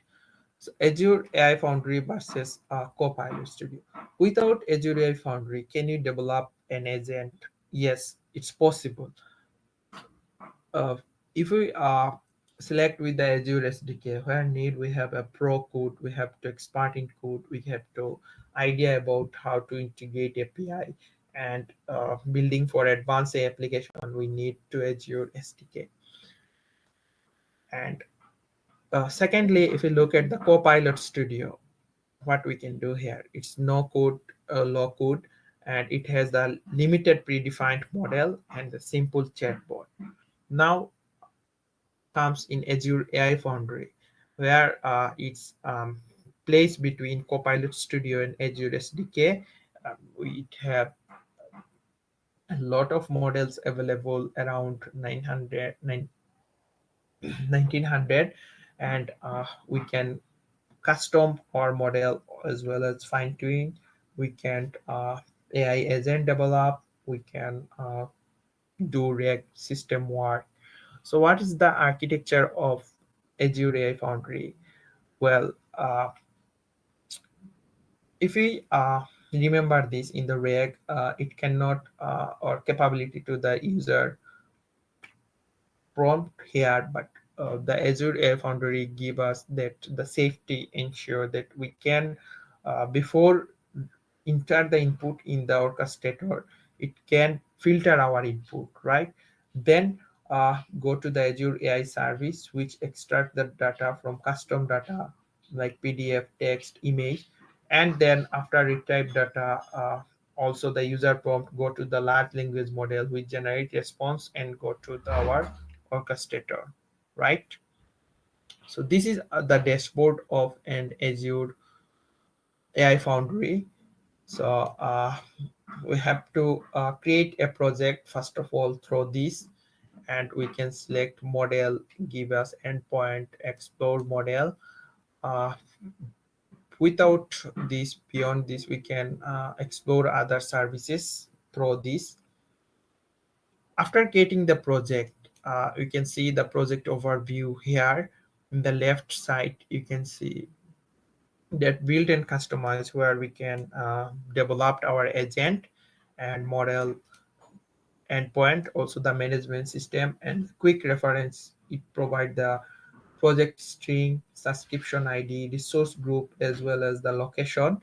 And we have also see that each project, it requires three thing, include capability like we can use Azure Inference, Azure OpenAI, Azure AI service.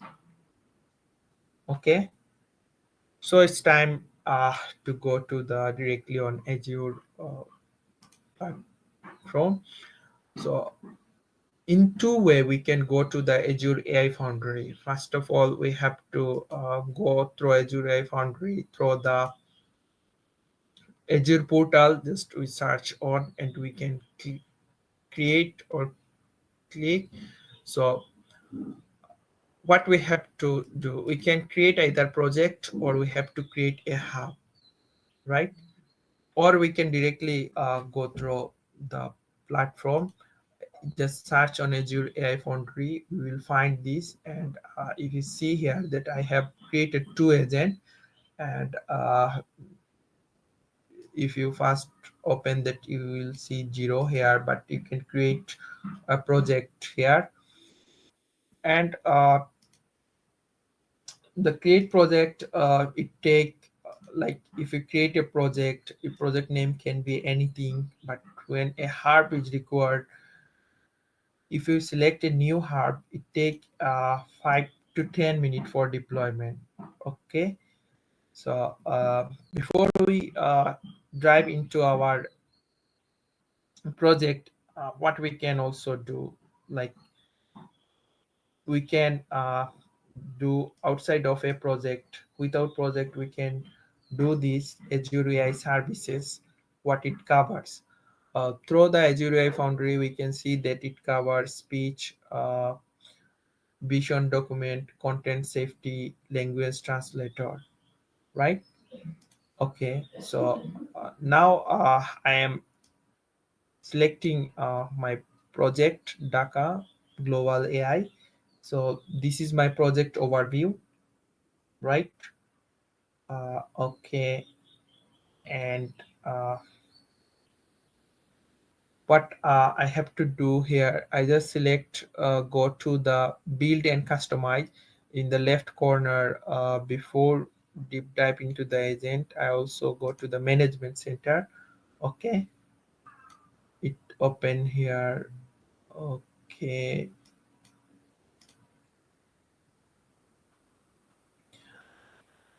so mm, okay, this is the management center, where what we can do, we can add user. So project user, what is the role, owner, contributor, or reader. We can add the project user here. And the deploy model, I already deployed 3 models. And this is our connected resource, Azure OpenAI service, AI service, bulb storage. And this is our the project property, uh, hub name, subscription ID, resource group, So if you click to the resource group, it will take to our Azure portal, and we know that if we use any service of Azure or connect with any service, we must need a resource group, right? If you look at this here, you can see that hub and project both are the overview user connected string, but in the hub it has a compute. You can consider the hub is a like virtual environment where inside the hub we can create multiple project. Okay. Okay, now we back onto our the agent. Okay, though the preview uh, publicly preview, which we cannot use in our like deployment available right now, still not. Why? Because in the preview method they can test and change frequently. If I back to my slide here, if you look at this, I collected the image from the Microsoft Learn page, where it was like the code after agent. You can see that code preview method and fine tuning, and now the name is changed. Just I see that it's a template, code template basically. So we click the agent, and we can create, just if we click the new agent. So before we when we first come here, we have to deploy a model. How to deploy a model?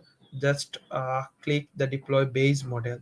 And what are the base model? If you go to the model catalog, you can see here that around 1865 model available. So we can select any model as your base model. Okay, so I have selected base model GPT-4o for my today's. And if you look at this, if you use the DeepSeek R1, it use default content filter. Okay, and the rest of the two model use the default V2 version 2 model. Okay, and so I have already deploy model. Deploy model might be take a few times based on your device. So I just go to the agent, I deployed the model, base model I have. So if I just, okay,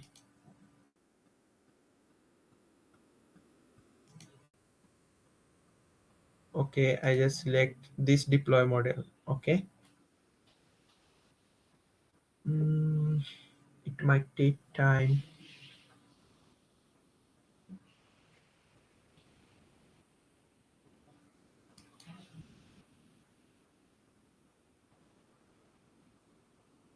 Okay, so the agent, you can see that each agent, it has a ID, and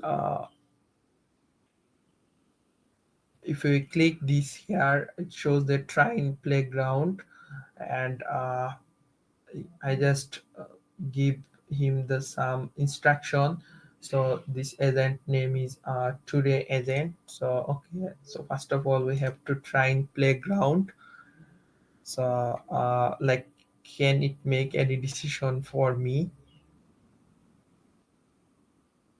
Okay, I just ask same. Whenever we open the chat, it created a thread. A thread is that where it can store the message. I just told that okay, today Dhaka Global AI Bootcamp is running. So as a new learning agent,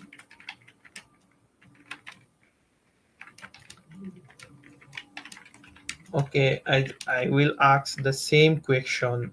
This my two agent.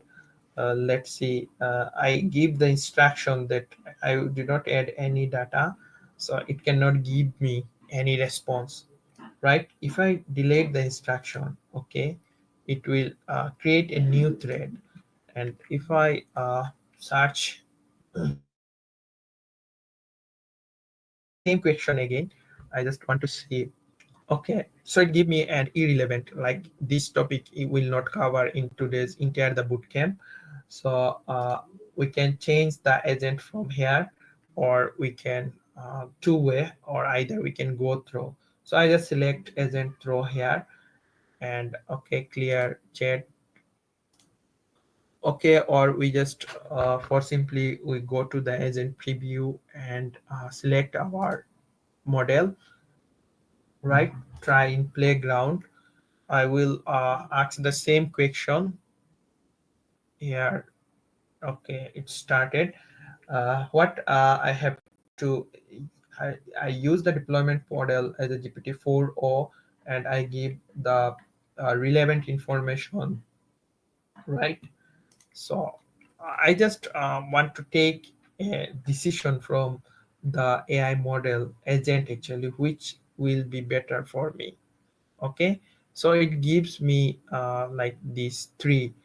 Okay, so I don't know actually, for example, how many session is available in this bootcamp. Okay, so it give me the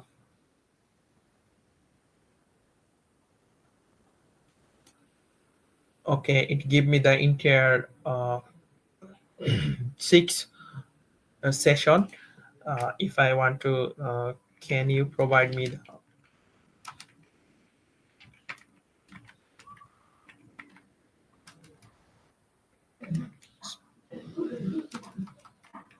speaker name? Okay, so like in the meantime, I have to write a question that I have 30 minutes.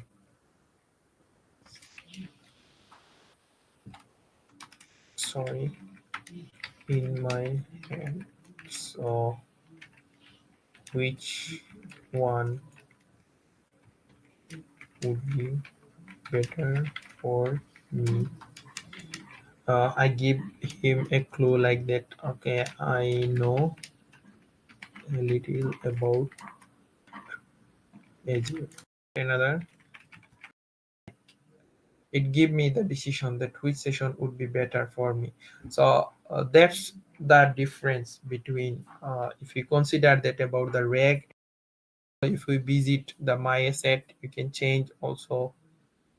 Like if you go here, we can see that model endpoint data index, we do not see anything because we cannot add external data file here, data plus indexes. Okay, thank you so much, guys. Thank you so much. And it was Sajidur Rahman who like sent his recorded session. So we have done with the 3 sessions for now. We have talked about like Farjan Tishap, who was with us for Microsoft Bangladesh, and I had my session about the building solutions with Azure AI, and also after that, Sajidur Rahman was talking about how to build Azure AI agents. I believe there were some issues with the quality of the video. I will share the video link with you guys in the chat section after the stream ends. Okay, so for now, right now, I will hand it over to our other host who will be here, and we also have the our international speakers out here. So I believe the session they're ready, pretty much ready, and they will talk about the sessions, right? Okay, but prior to that, I'm just eager to like interested. Like, feel free to actually claim your badges from this link. Okay, so just claim this one, and you can just pause the video and you can just check that out. Okay, so let's go for that, and let me add the host and I believe our speaker to the session. And let me go there. Hello, Liz. Hello. Can you hear me? Yes, I can. Okay. So the sessions and other things will be like I'm handing over to the Fiona. Fiona will look into that. Okay. Thank you so much. Oh. Thank you. So today we are welcoming Lizzie Thomas, who would be telling us how we can build trustworthy AI. And thank you for joining us to our session today. Would you like to introduce yourself to our audience? Yes, absolutely. Thank you for having me again. My name is Liji Thomas. I'm a Microsoft MVP in AI, and I am based out of Kansas, that's about Midwest US, and been working with the Microsoft tech stack for several years, decades now, and it's very exciting to be a part of the Global AI Bootcamp at Tata. Thank you for having me again. So today we are going to start your session now. So let's begin with your session. Can you present us your topic today? Yes. So today we will be talking about building trustworthy AI solutions, especially using the capabilities that are available from Azure AI Foundry. So practical approaches with Azure AI Foundry to build trustworthy AI. Let me go ahead and share my screen here. And please let me know when you can see this. Mm.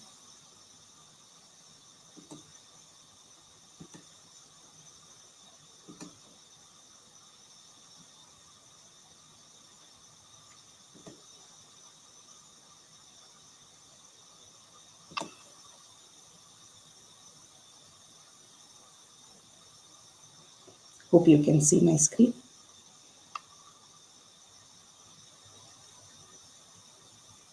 Yes, we can see your screen. The screen is loading.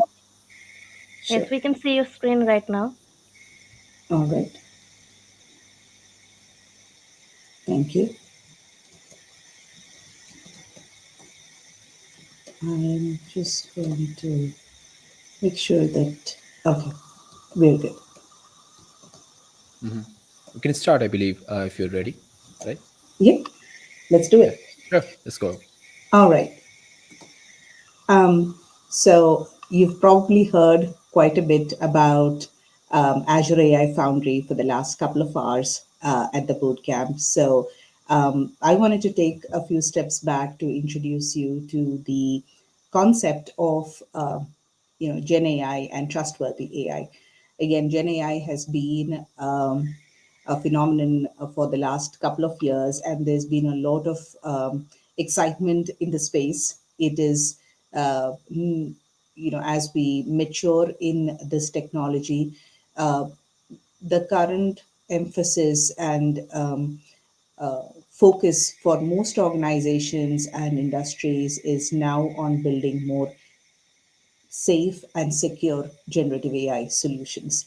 So, if you kind of think about it, there are so many vectors towards the Gen AI aspects. So, if I can just show you a few of it, Gen AI. In fact, let me take even a step back and remind us of the world before Gen AI was even there in the picture, right?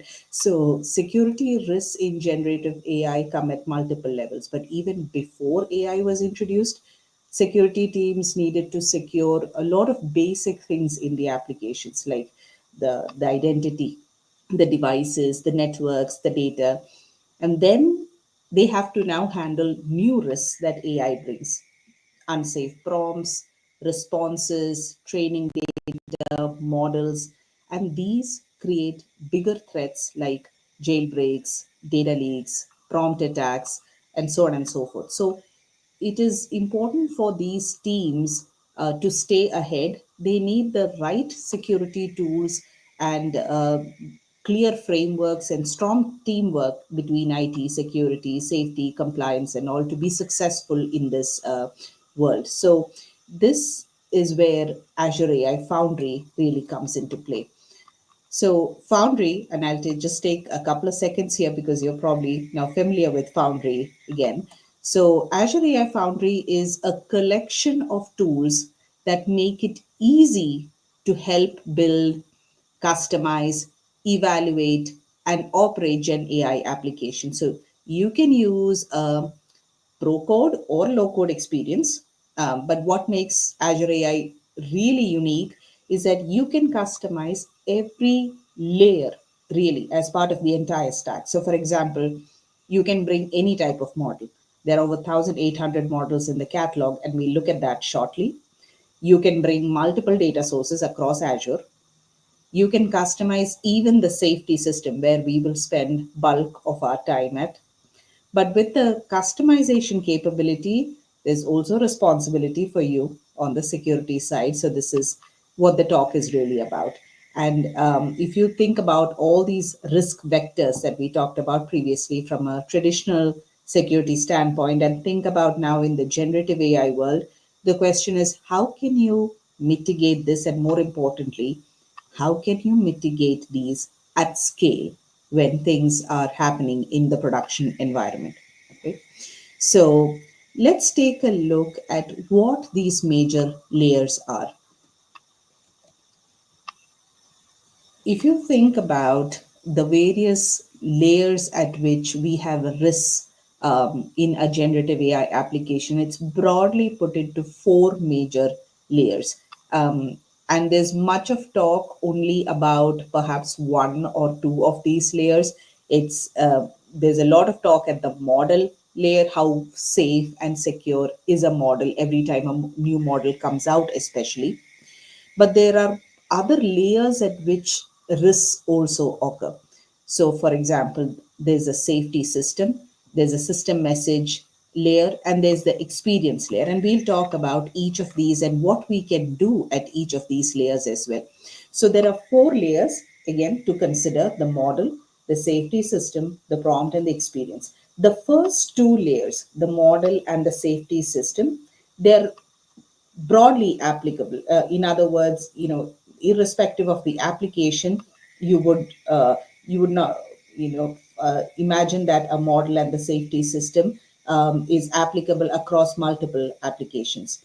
Now, that's why probably a lot of that is built into Azure AI Foundry. Again, you can choose which model you want to apply. You can completely customize the safety system as well. But a lot of those capabilities, because it's required across Gen AI applications, is built into Azure AI Foundry. The third and the fourth layer, the prompt and the experience layer, are very specific to your use case. Like the prompts that you would use in your application are very unique to your particular business case. And similarly is your experience. So for those, tools are provided to set them up, but a lot of customization is really required at the user end. Nonetheless, there are risks at each of these layers that needs to be caught, needs to be mitigated if we need to build safe, secure, and trustworthy AI. So let's look at how we can do that using the capabilities from Azure AI Foundry. The first layer, the model layer, right? So in Azure, there are about 1,800 models, and each with details from the provider on how they should be used. To simplify the selection, there's a lot of benchmarks and comparison charts, and we'll take a look at that shortly to help you choose the best model for your task. So it really starts there. It all starts with the model selection. Now, one thing to know that is there is a special set of models called Azure AI Collection. That goes even a step further. Why? Because Microsoft has partnered with an entity called Hidden Layer that scans these models for tampering or malicious code. So it ensures a higher level of security, which means if you're taking models from Azure AI Collection, you have less to worry about. So there are benchmarks, annotations that help you make informed decisions about model selection, balance the security and performance of your application. Even further, for example, in your organization, if there are certain models that are not supposed to be used, there are capabilities in the management center where you can set an Azure policy. Using this, the IT admins can restrict which models developers can use and which not. So through the Azure portal, you can configure policies to allow only specific model providers or versions. So if a developer tries to deploy an unapproved model from the model catalog, the policy blocks it. So there are multiple things that, capabilities that you can make aware of and also enforce within the Foundry portal itself. The second layer, and after this I will show you a demo of these two. The second layer is the safety system. Now this is the star of the show. So Azure AI Foundry contains capabilities for you to configure the safety system for your application. So choosing the right model is a good start, but it's not enough. Many models have built-in safety features to prevent attacks, but even the best models make mistakes. So it's including the fine-tuned ones, the ones that are optimized for specific domains, even they make mistakes. So every model is vulnerable to potential attacks. I think it starts with that awareness that no matter how powerful that latest model might be, there is always a susceptibility to risk. So to address this, Microsoft has created this AI-driven safety system, so we don't have to build it from scratch. That surrounds the model. If you remember the first visual, it is a layer above the model. What it does is it monitors both the inputs and the outputs. So it detects the mistakes and signs of an attack, so you can get ahead of it. So this system is called the Azure Content Safety. It's deeply integrated with Azure AI. It provides an additional layer of protection. Let's take a look at how that works. I would need to share my window for this, so bear with me as I bring up my demo here.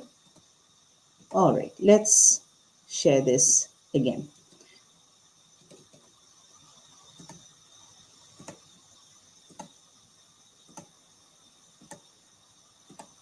All right, hopefully you can see that. So we are inside the Azure AI Foundry portal. Again, you're probably familiar now with just the previous session on how to create a project in Foundry and how to configure that and have that all set up. Just a quick 30 seconds, you can create it within the Foundry portal. You can create it within the Azure portal as well and have it linked up here, your key points, your endpoints, etc. But what I wanted to show you were the two areas that we have just discussed. One is the model catalog. So in the model catalog, as we discussed, you can see that there's a plethora of models to actually select from. And for each model, if you go into, you will know the details from that model provider into what that model is for and identify if it is a fit for your purpose. In the management center here, again, if you go, I do not have the permissions on this, but IT admins can actually set the relevant policies to ensure that only approved models can actually be used. So that much we can do at the model layer. Now, the next layer that we talked about is the safety system. So let me show you where that is. In the left panel, if you go all the way down to safety and security, here you have in the overview session, a brief overview of, first of all, how they're thinking about it. And this must be familiar to you by now. You have the model, you have the safety system, and the other areas that we were talking about, right? The 4 layers we were talking about. So this is a refresher on what all capabilities are there and how you can use it. But here's the real action. And let's walk through this a bit. This is, again, the studio is a wonderful way for you to play around with it, explore the capabilities. And just so you know, there are APIs available for all of this. I'll show you how, and we can integrate that with the application if you like what you see here. So just to understand what capabilities are available from Foundry or from Content Safety that you can start using today. Moderate text content.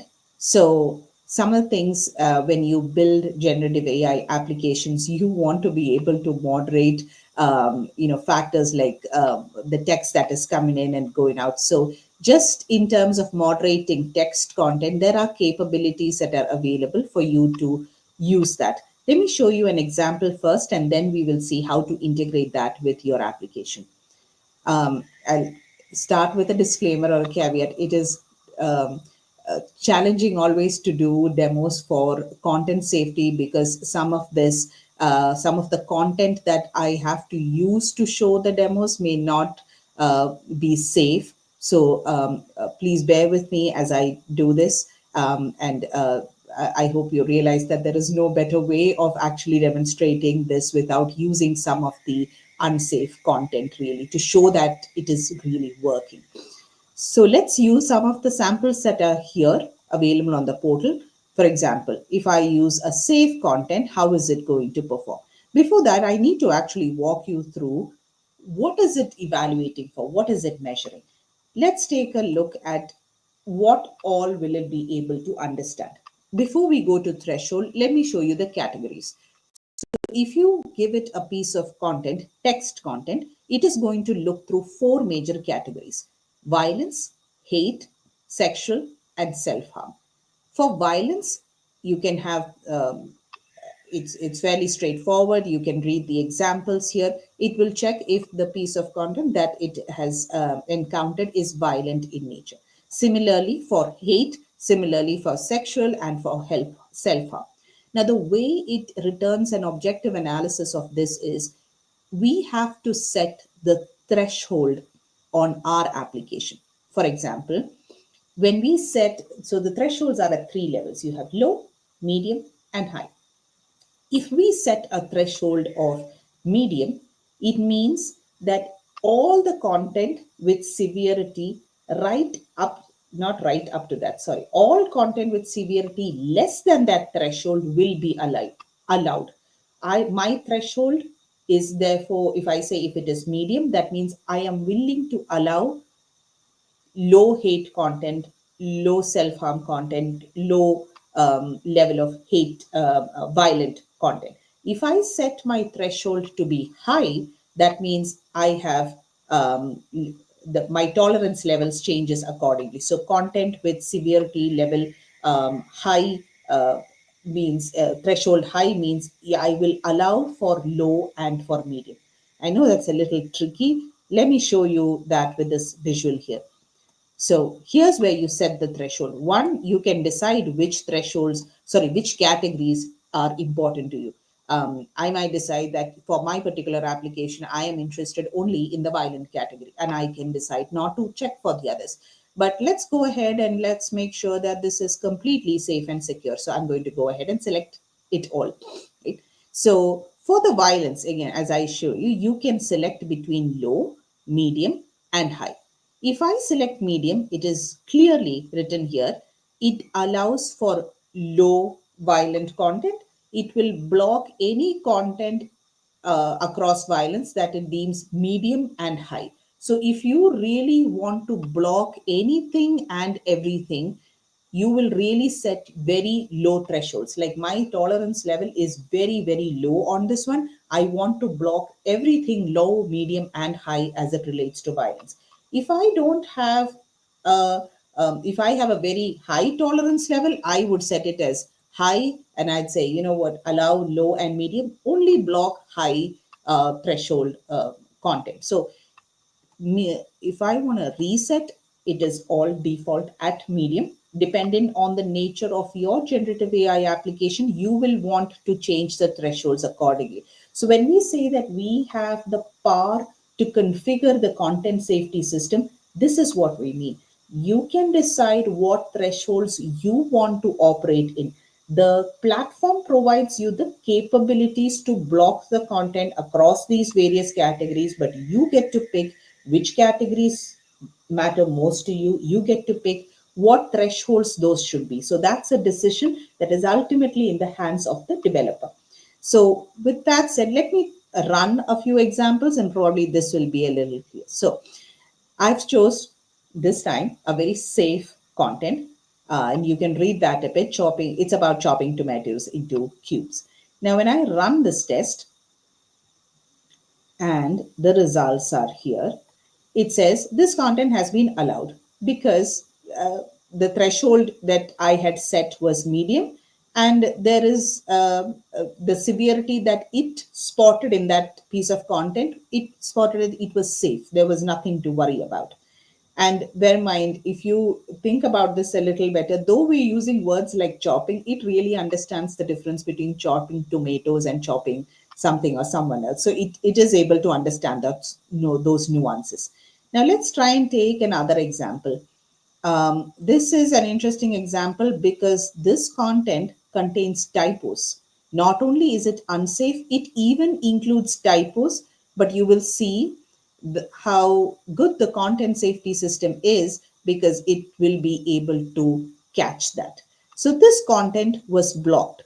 And the reason that content was blocked was because it was able to find violent content in that. So the judgment was violent. I set the threshold only as medium, but remember, it blocks anything less than medium.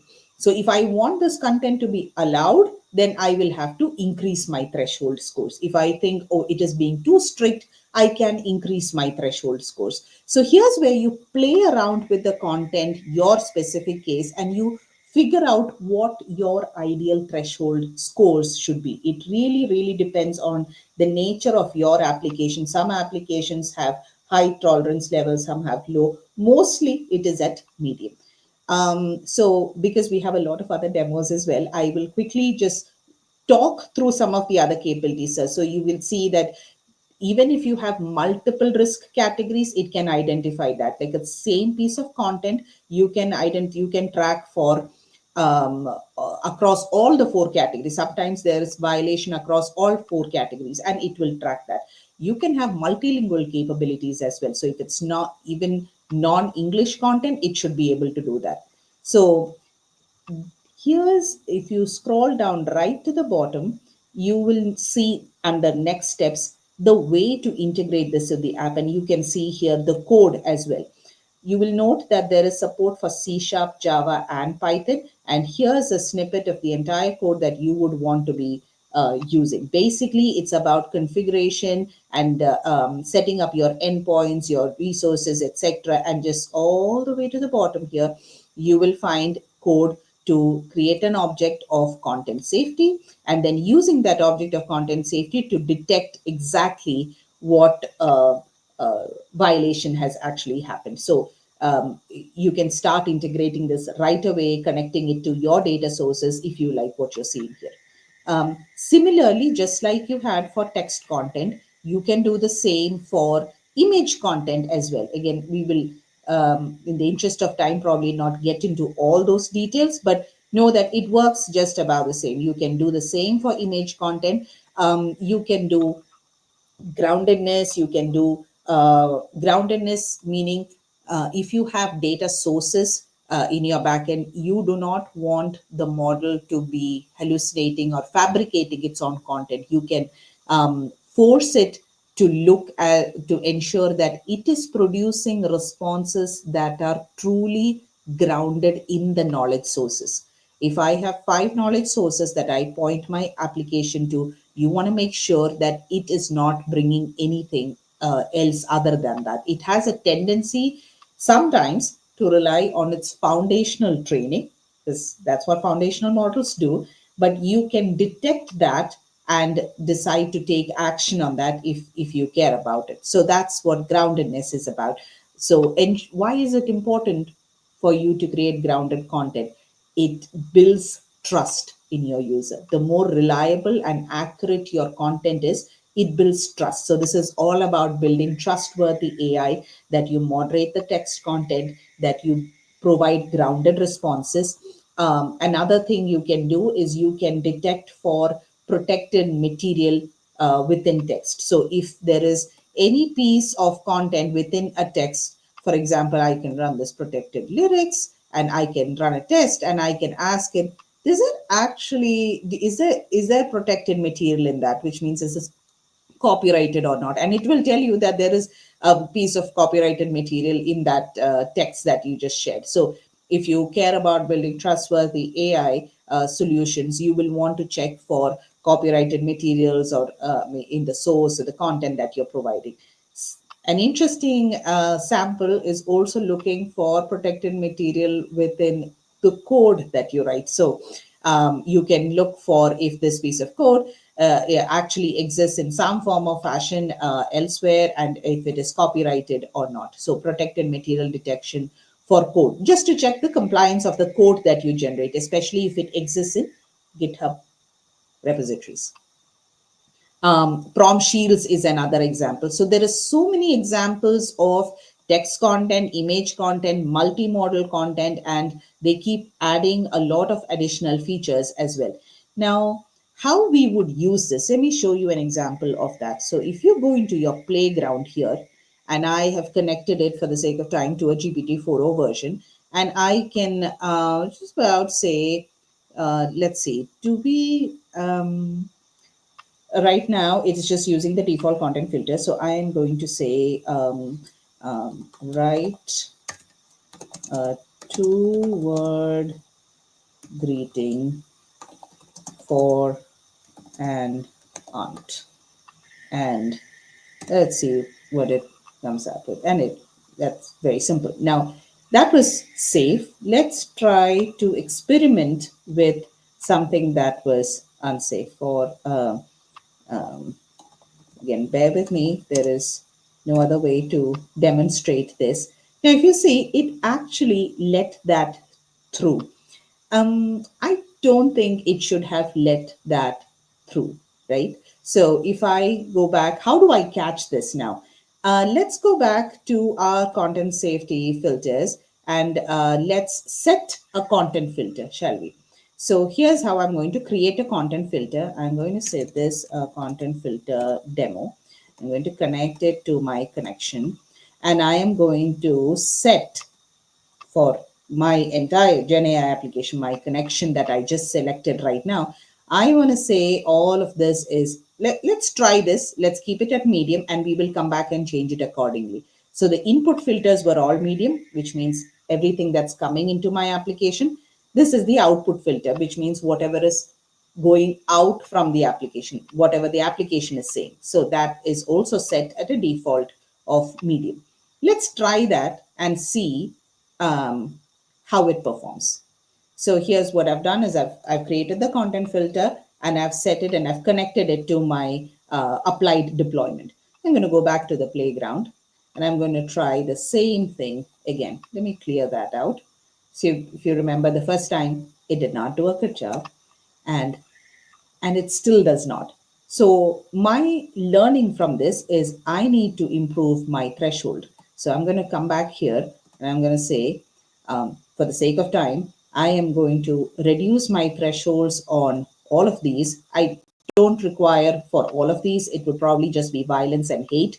But just so I am playing really safe here, and in the interest of time, I'm going to go ahead and change all of that to low threshold, which means I have a very low tolerance level at this point in time. Let's go back to the playground and let's do that again. So I am going to try it this time. And now, if you note, it will tell you the prompt was filtered due to triggering Azure OpenAI Services content filtering system. And it will also justify why it did, because the content was flagged as hate. It detected a content that was flagged as hate, and it decided not to respond to that query. Now, this is probably not what you would want to display to your users, but behind the scenes, you can catch this and you can modify your responses. And most probably what you will display to your end users would be something of the lines of, you want to rephrase that and you want to try again. So you get the idea. Now, this aside, if you want to even go further, for example, this is, we try this with content safety filters, right? So let's do this even, let's take this even further. So that's also getting triggered. Let's try something maybe not as difficult. Now that went through.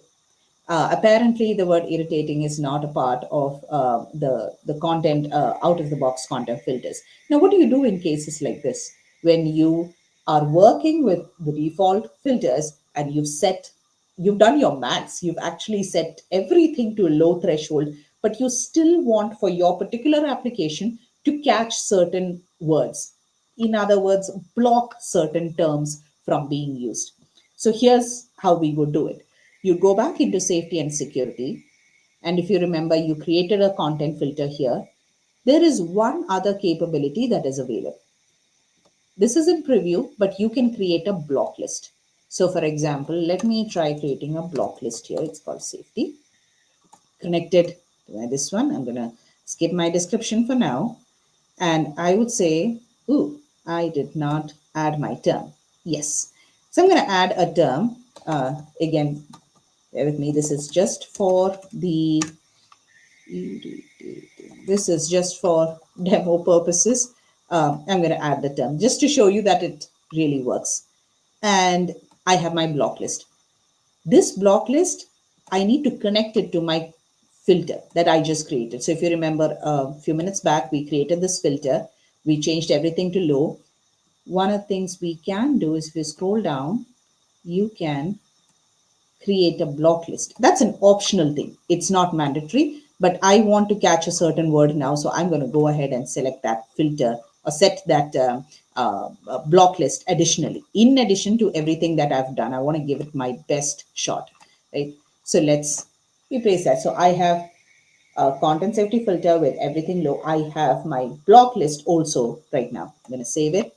I'm going to go back into my playground. I'm going to try that again. Let's do this. Okay. Now let's clear that. That's quite a bit. Okay. And we were reading for and okay. Now, if you note, it has blocked it, but it gives you the specific reason is because the prompt contains content flagged as from the block list that you just configured right now. So there are a lot of options available for you to customize this, configure this, and even create custom content filters, custom categories, and there's much more fine tuning that you can potentially do here, as interested. So in the interest of time, I am going to go back to my presentation and going to bring back my screen here again so we can wrap this up.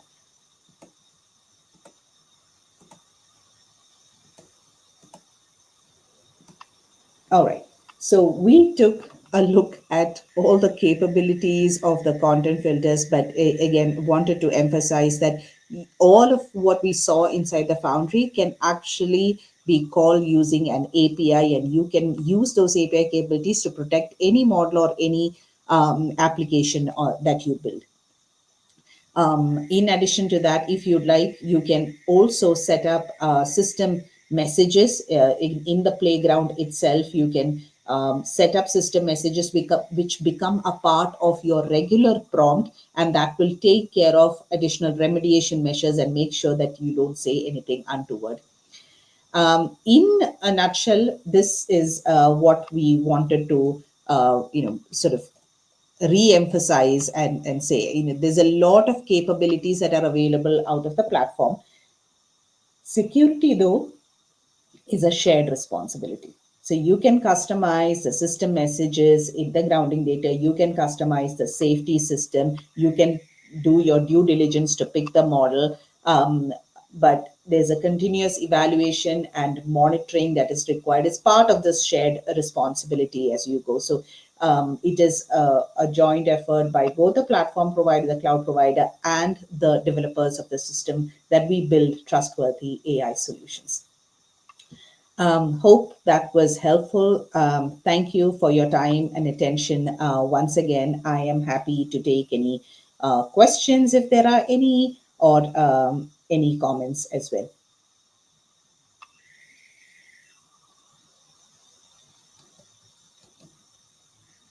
Thank you, Liji, for showing us how we can build some trustworthy AI. And we have some question. There is a question from Rahi Abdul Rahman. He is asking, how does Azure AI Foundry ensures fairness in AI models? That is a very good question. There are tools or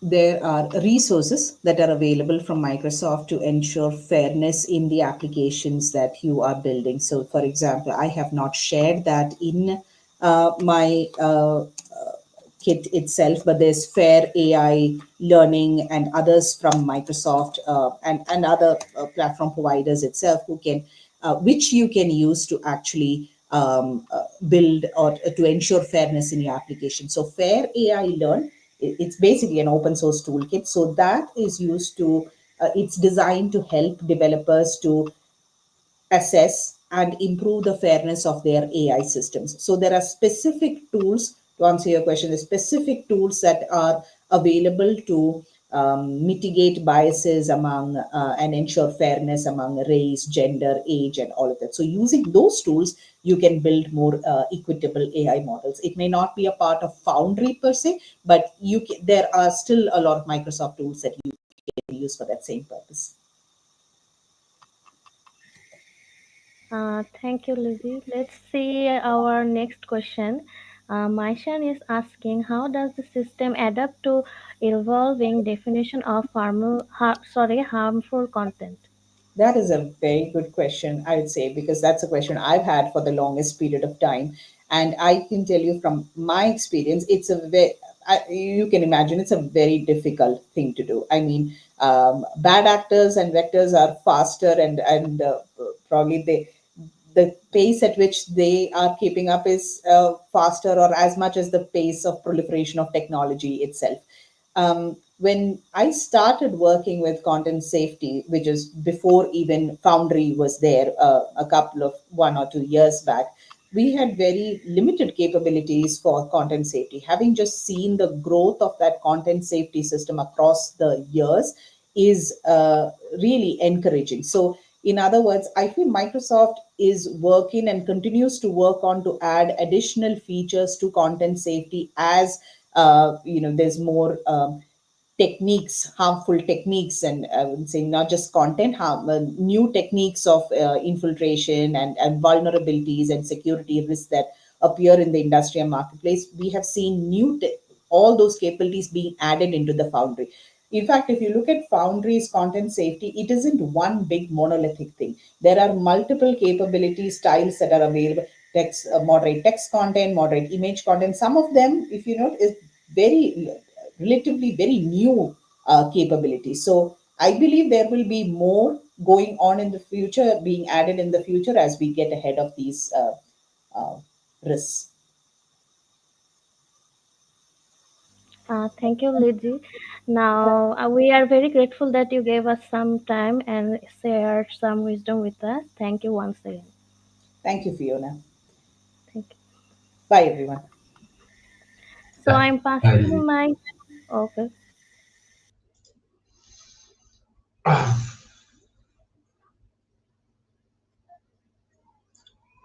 Okay, that was awesome. We had an MVP with us, and we have our next speaker also with us. So, but the next from now on, the host will be Himal. Will be hosting the next session, and we have our host with us as well. So let me hand it over to both of you guys. And yeah, let's have them. Okay, hello, Adnan. Can you hear me? Hello, can you hear me? Hi, everyone. Yeah, awesome. I'm just handing it over to Himal. Okay, just so you guys can just continue. Yeah. Hi, Adnan. I am Himel, Update Minister. Welcome to our Global AI Bootcamp, Dhaka. So, would you introduce your topic with us? Yeah, I will be discussing on the future of productivity using Microsoft 365. So, should I share my screen? Yeah, sure. You can share your screen with us. Mm.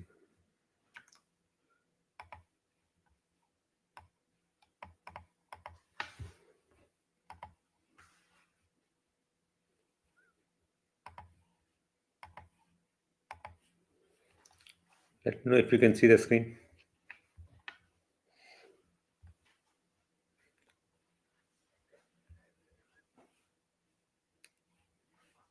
So I can take it from here? Yeah. Yes, yeah. Okay. Hey everyone. Today I will be discussing about future of productivity using Microsoft Copilot. My name is Adnan Amin, and I having over 19 years of experience of working on Microsoft technologies, and I'm a Microsoft MEP since 2015, and also a Microsoft certified trainer since 2009, and have been working on Microsoft technologies. Started my career as a developer and working on SharePoint, Office 365 since 2009, way before Office 365. And you can reach out to me on X, on Facebook. We also do similar sessions and blog at mstechtalk.com. And let's jump to the session. I know that there are only 40 minutes, and this is just a roller coaster ride for you to understand that how Microsoft Copilot is working. So if you already have experience with Microsoft Copilot or ChatGPT, then this will be very helpful for you to understand that what's available for you. And if you know you have used Microsoft 365 Copilot already, then you will get some new ideas, or you can ask questions based on your queries on that. And if you are a new user, then it could be very helpful to understand the capabilities which Microsoft Copilots are providing through different tools, and what you can achieve, and how this could be helpful for an organization to improve their productivity. So first of all, we will be discussing about copilots in Microsoft platform, then Microsoft 365 Copilot, SharePoint Copilot, how it is working. And with SharePoint Copilot, we will also be discussing about SharePoint agents in SharePoint, and then Copilot in Power Apps, how it is make it easier to create apps, and also how we can create business processes with the help of Copilot within no time in Power Automate. You can see if this each topic could be a separate 100-hour session easily, but we will be doing a roller coaster ride on that one, that how this is happening. So easy to play around with Copilot in these different technologies. So let's start with the Copilot here. So if we say about Copilot is everywhere in Microsoft platform, then you can see this wheel here. It's showing that Copilots all around in almost all Microsoft products, from Bing Chat, which is known as also copilot.microsoft.com now, and then Power Platform Copilot. If I show you here, Microsoft Power Platform Copilots. These are the areas of Power Platform where you can also create custom agents now in with the help of Microsoft Copilot Studio. That these are the Power Platform tools which we will discuss. And also on the SharePoint side of the house, modern work here. And this is for the modern work, and also for same go for the SharePoint and the other areas also. So let's see that how the Copilot is working. Copilot is built on top of the OpenAI APIs, and this is where you take the natural language from the user and send it to the large language model, to the Azure large language model, and which retrieve result from the SharePoint or whatever platform API you're using, like if you're using Outlook, or where your content is source, and return it into a natural language with the help of LLM. And it from the different platforms like Microsoft 365, or it could be your databases or other areas, or public websites. It fetched information with the help of Microsoft Graph, and transforms it, and show you that how, or the information, or what type of information, and how you want to visualize it. And let me show you the architecture diagram here of the how the Copilot is working. If you can see this area, that this you can call this one, and which is the entry point of your chat, from where you do some input on the Copilot, or you can call this one where you submit information. It goes to the large language model, and then it goes to Microsoft Graph, and also to the public website. So why I'm saying about public website, it could be a possibility that you are searching something on internet. You might have seen that people are searching content on on chat gpt or more Copilot also perform the similar way. So you can also search when you are within Microsoft 365 on the internet, and also with the help of Microsoft Graph to other systems. And what Microsoft Graph's done here, it makes sure that you can only access the content which you are authorized on. So it do not fetch information where you do not have access. So that's where Microsoft Grace plays its part. And this is simple diagram. You can see that back and pro of the arrows here showing up that how the information is passes from LLM to different sources and going back to LLM and then sending back to the Copilot to the user in a natural language. So this is about how the Copilot is working in Microsoft and things. And if we talk about this is a bit older picture that different type of Copilots available in Microsoft 365 is the most known Copilot application, which is work for the Outlook, Teams, Word, Excel, Power Apps, and all these platforms, and also some other applications. And we will do a quick jump on how the Copilots are working in Microsoft 365. Just a second. It's okay. And it help you to if we talk about Outlook, it can help you to summarize your emails, help you on rewriting your emails, rephrasing content, how you want to write the email, like the I would say tone of the email, what type of tone you want to take on the email. Similar goes on writing content on the Word files. You can also write complete articles, complete documents from with the help of other content available. And the best part on this one is that if you have content available within your organization, it will and you reference the files from any of the existing file, it will generate the content based on with reference to existing files. It will not go over internet or any other third party areas. And similarly, you can create if you are sales guy and you want to generate, you have a SOW or I would say project scope document, and you want to generate a PPT for the customer. You can generate the PPT with the help of Copilot in Power Automate. Similarly, in Excel, it helps you to write complex formulas, to summarize information, to generate charts within no time. If I'm a layman, I can use Excel, but sometimes I get stuck on writing certain formulas or perform certain actions. But Copilot will now be a helper for me to help me on those tasks. Let's take a quick demo on that one, how this will work. I will show you that I have two environments opened here. This is my two different demo tenants. This one do not have a Copilot license, a Microsoft 365 license, and this is also a Microsoft tenant here. Microsoft tenant, if you're not aware, Microsoft, which is the entry point of the Microsoft Office application, and for the businesses also.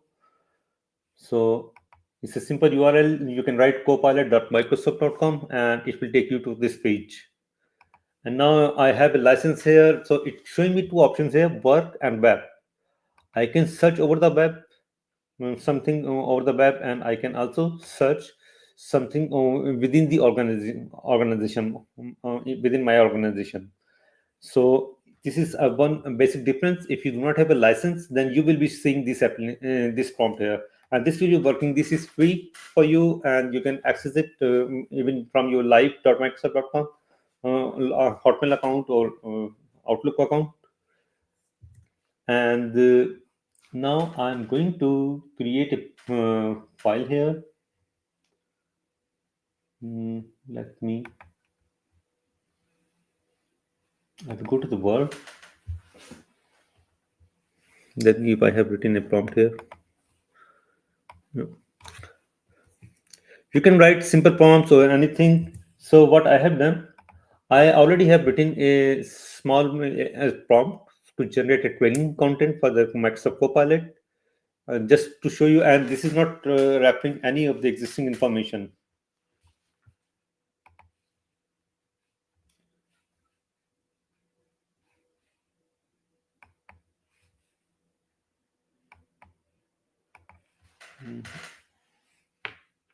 Okay, let me open the Word file here.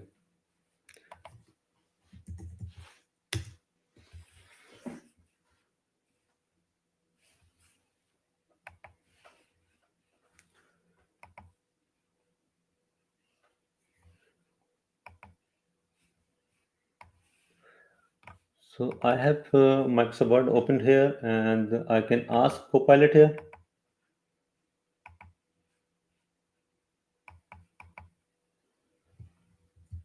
I have written the prompt here and asking the prompt to write a training for the global AI community on Copilot, and share some details, some just a few discussions that, and this is where you can get more from the Copilot or any AI tool, that how strong you can write the prompts to so that your system can understand properly. So I have just written. I haven't tried this on this Word directly. So let's see that how it will generate the information.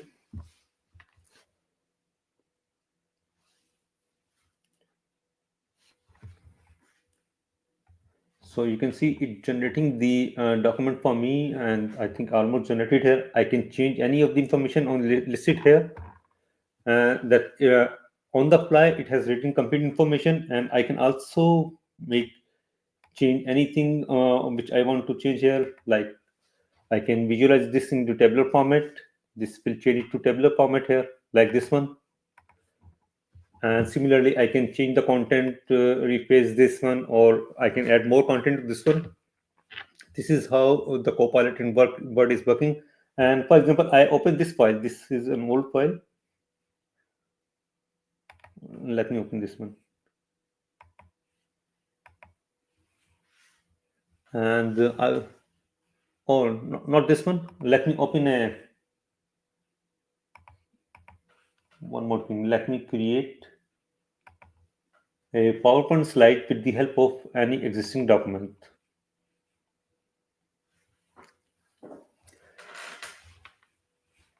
I will go to the slide deck here. You can see the icon here for the Copilot.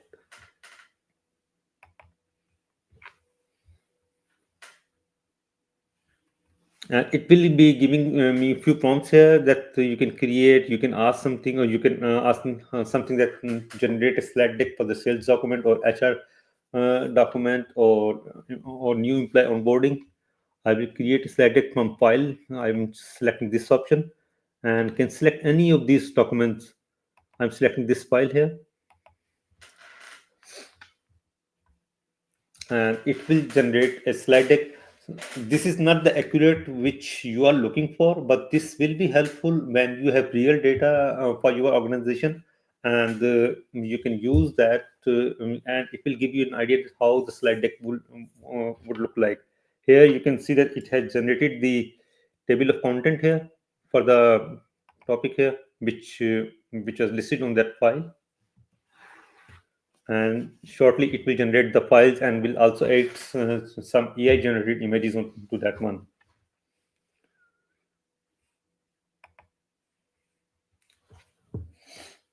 You can see here, and one more thing here, you can see it has generated the files here and the similar session and the slide deck which I have created. So I can generate the similar one with the help of this Copilot here. I think this is more detailed than what I have generated. It has the content, so it knows that what I need to generate. I hope you are getting these things. And now let's jump in back to the slide.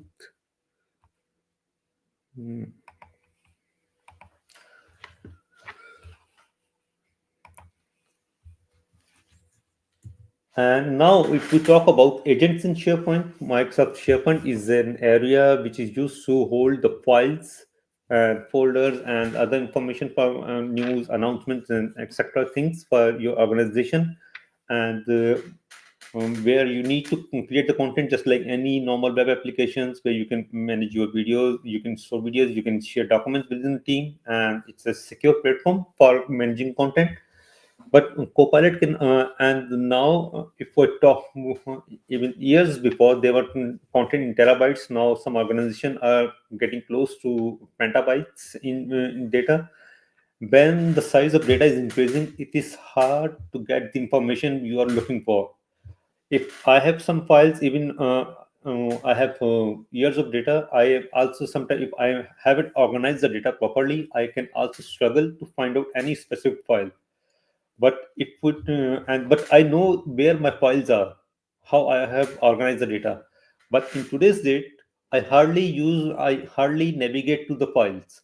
I always search, or I always use these tools to get to the information, or to generate the content what I am looking for. And in Copilot, there's a separate paid version of Copilot available for SharePoint, which is paid, which can help you to create pages from any existing information, and can help you to create sites. For example, I will show you an example here, submitted shared by Microsoft, and it can help the SharePoint agents which are newly introduced in Microsoft Ignite. They can help you. They will act like a chatbot for your site, which where you can talk to them, you can discuss them for any information available on that site. They can help you accordingly. I will show you that how those will be working.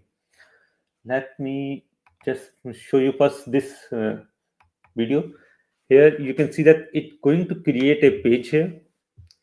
It's going to create a site here. The similar will go for the pages also, taking slide deck and asking to add a message from the president also to onboarding a new employee, and it's just submitting the information, and a template based on existing template, it will generate the page with all the information within no time. And you can add more information. If you can see here, it's showing you a couple of other options where which you can add some more content here, giving you suggestions to include more pages or add more content. Similarly, for pages, if you have product page, it can generate a complete blog page or product detail page for you within no time. Now, if I take you to the SharePoint actual demo here, I have a site opened here. You can see here, I can't see, it's just normal. A Microsoft 365 Copilot license is required for this one at this time. And you can see here, I don't see anything related to the Copilot here. Any icon here, nothing. Because this tenant do not have a Copilot license. If I jump into the second tenant here, this one, I have opened the SharePoint site here. And this one showing me an icon here. And these are all list of my all the SharePoint sites on this tenant. And I open one of them here, and you can see this one showing me a Copilot's icon, and you will see that this is a similar chat box which you have seen, but this is selected to this site. I can ask to summary highlight all the documents from this site. How this could be helpful now, I will tell you that if this site have tons of data and new user comes into the site, the user wants to get the information, to get the template, file templates or marketing team templates, or any information related to the, I would say, employee onboarding, that or company policies, leave application, or any information. It can ask the chatbot, it will refer to the relevant documents. For example, I want to, there are a few suggestions showing up here. I have selected one of them and ask the Copilot to generate the summary of highlights from this site. And here you can also see create FAQ based on these resources. I can also create, it will create the FAQs document for the users, which could also be helpful based on the information here. And it shows that what is available on this site. There are a bunch of demo documents available on this site. But not only this is the out of the box. This is the custom agent which I have created on that site. This is the default Copilot for the site. But it could be possibility that you have team members who want to join the company, but who want to join the company and want to discuss and get details of HR documents or IT documents, where to install the files and where they can go. So this is the area where they can go. Like, this is the Copilot here. They can go to switch to any of the Copilots here, and like HR agent, this will be referencing to the documents available in HR document. Let me show you here. I'm going to team documents here, and there are a couple of folders, bunch of folders listed here. I clicked on HR. You can see there are a couple of documents available here, and I don't want to open the document. I just want to see that what's available in this document. Well, I selected this one. What are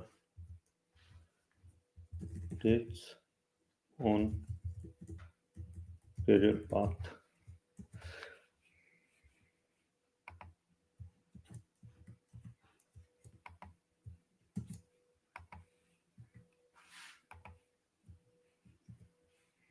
Here, you can see here, I have written about some details here and selected that file.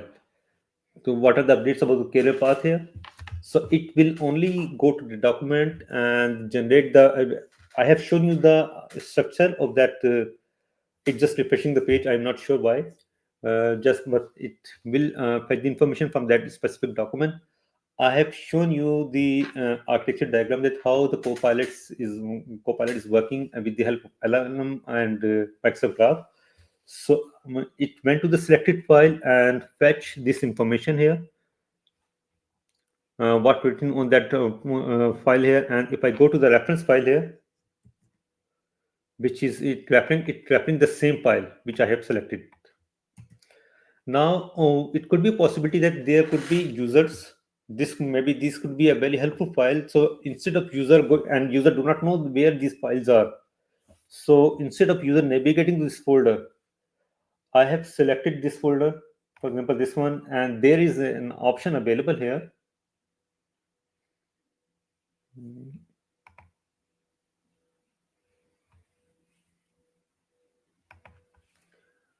I will go to this one and create new agent. This will help me to create a custom agent within SharePoint, and I can define the path here. It's showing me an already existing agent available for this folder. I will cancel this one, and I can select any other folder for, just to tell you the reference here. And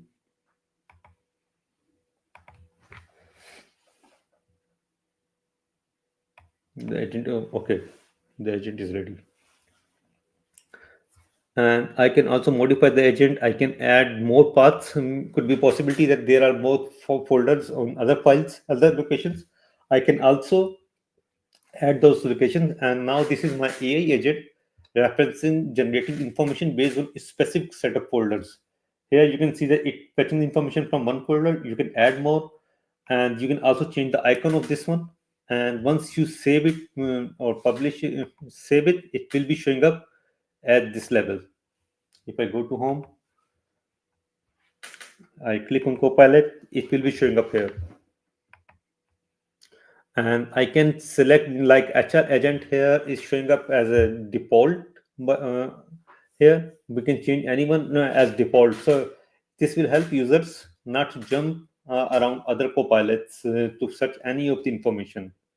And this will also generate to write documents, and and also what type of information, what tone you are looking for the information to be created. Just like the Word, on the Word document, we can make changes. So all those changes are available within a SharePoint page also. And Microsoft are working on too many areas here. Like, if I go to the Copilot here, you can create pages directly from here. If we are searching from the main search, here you can also see the list of Copilots are showing up here also, which is in progress. And in future, you will see that agents showing up here also. Like, if I create a page here, this is coming soon. This is not still available, but you can create SharePoint pages directly from here. from the Copilot. Now I will jump into the next topic.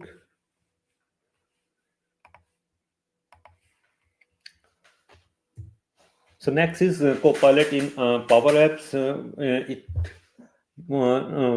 You might have known about generating markup code in ChatGPT or GitHub Copilot. You might also have seen, some of you already have seen those.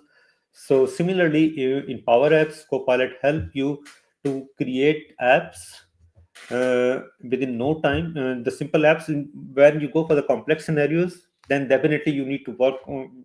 This is still in the start process. This is launched 1.5 year back, so it's still getting mature, but by time. But this can help you to have a start point. So I will take a simple prompt and will go to that how this will help me. If I'm a layman, I know nothing about Power Apps, then see how this could be helpful for me. I will go here and check where is my Power Apps.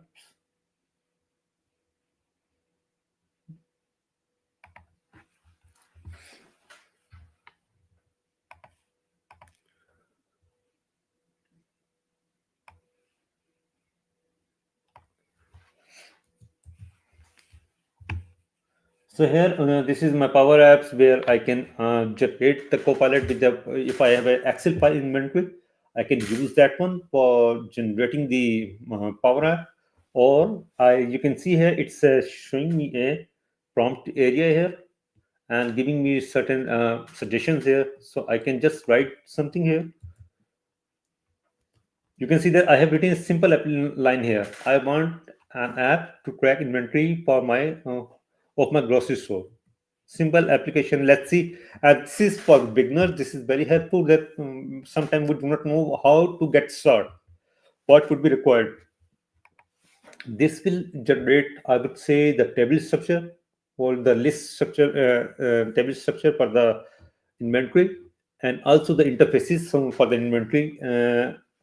And we can add, if you want to add more information based on if you have a customer requirement available, you can add in the prompt also, or you can add it later on. So here you can see that it created supplier table, product table, and inventory table. If I go to the product table,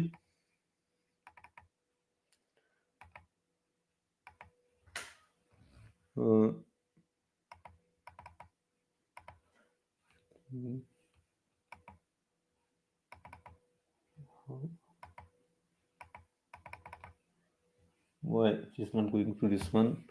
Actually, live demo since could change different, because Microsoft is also continuously adding more informations.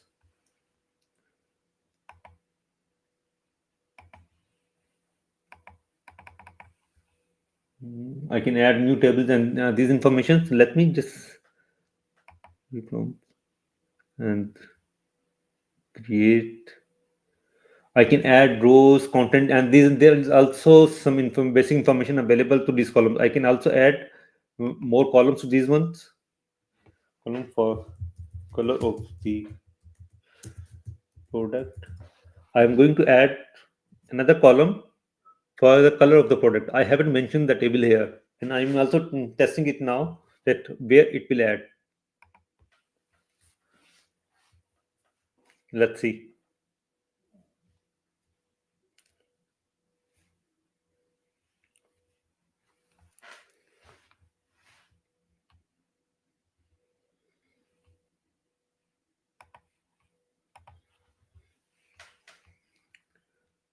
So it added the color. You can see that on the product table here. So I will save and open the app here. So let's jump into the app, that how the app would look like.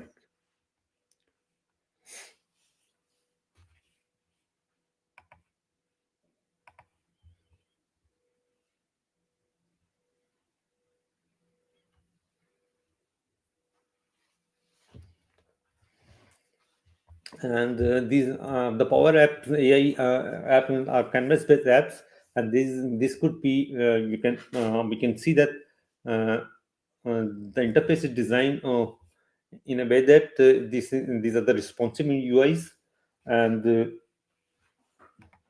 Okay, earlier when last time I have generated the app here in a demo, it was not prompting me anything.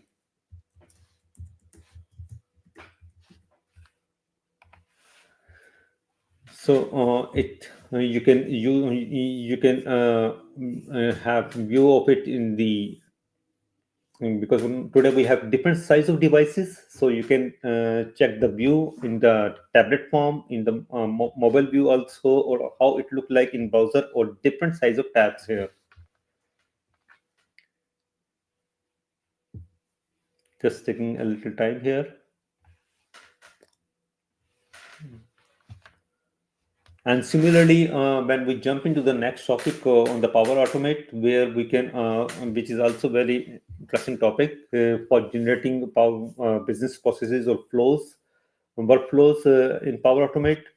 There are hundreds of templates available, pre-built templates which are from a long time in Power Automate. You can use them, or you can write a prompt similar to this one that I need this specific type of Power Automate. It will generate the activities and tasks for you as much similar to complete how it understands. And that could also be a good starting point for you. And these tools are very helpful for building complex scenarios.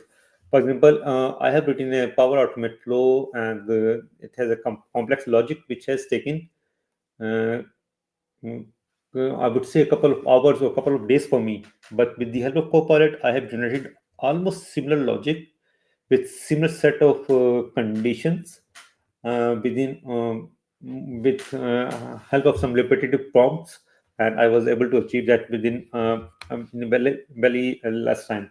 So here, my app is ready here. It's showing me a couple of information here. Let me play this one. Publish and continue.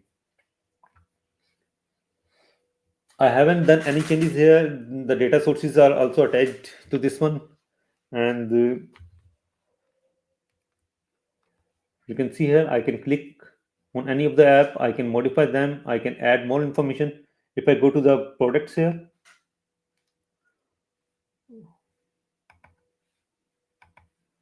it's showing me the Apple. Show more information. Similarly, for the suppliers, who are the suppliers I have here? Supplier details, inventories, how much these files are, these details are available, and any related information is things that can be changed from my last demo, but all the information are showing up here. And if I open this on the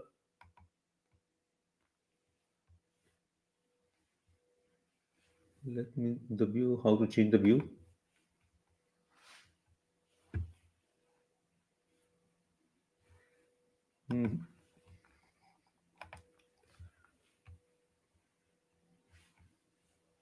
Just sign. No. Okay. We can.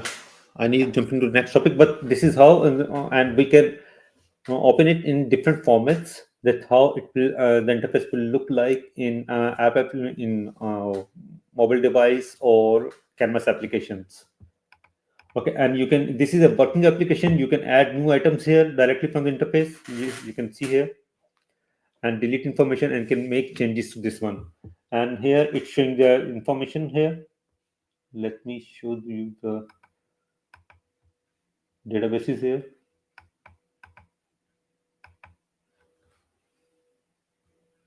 Mhm.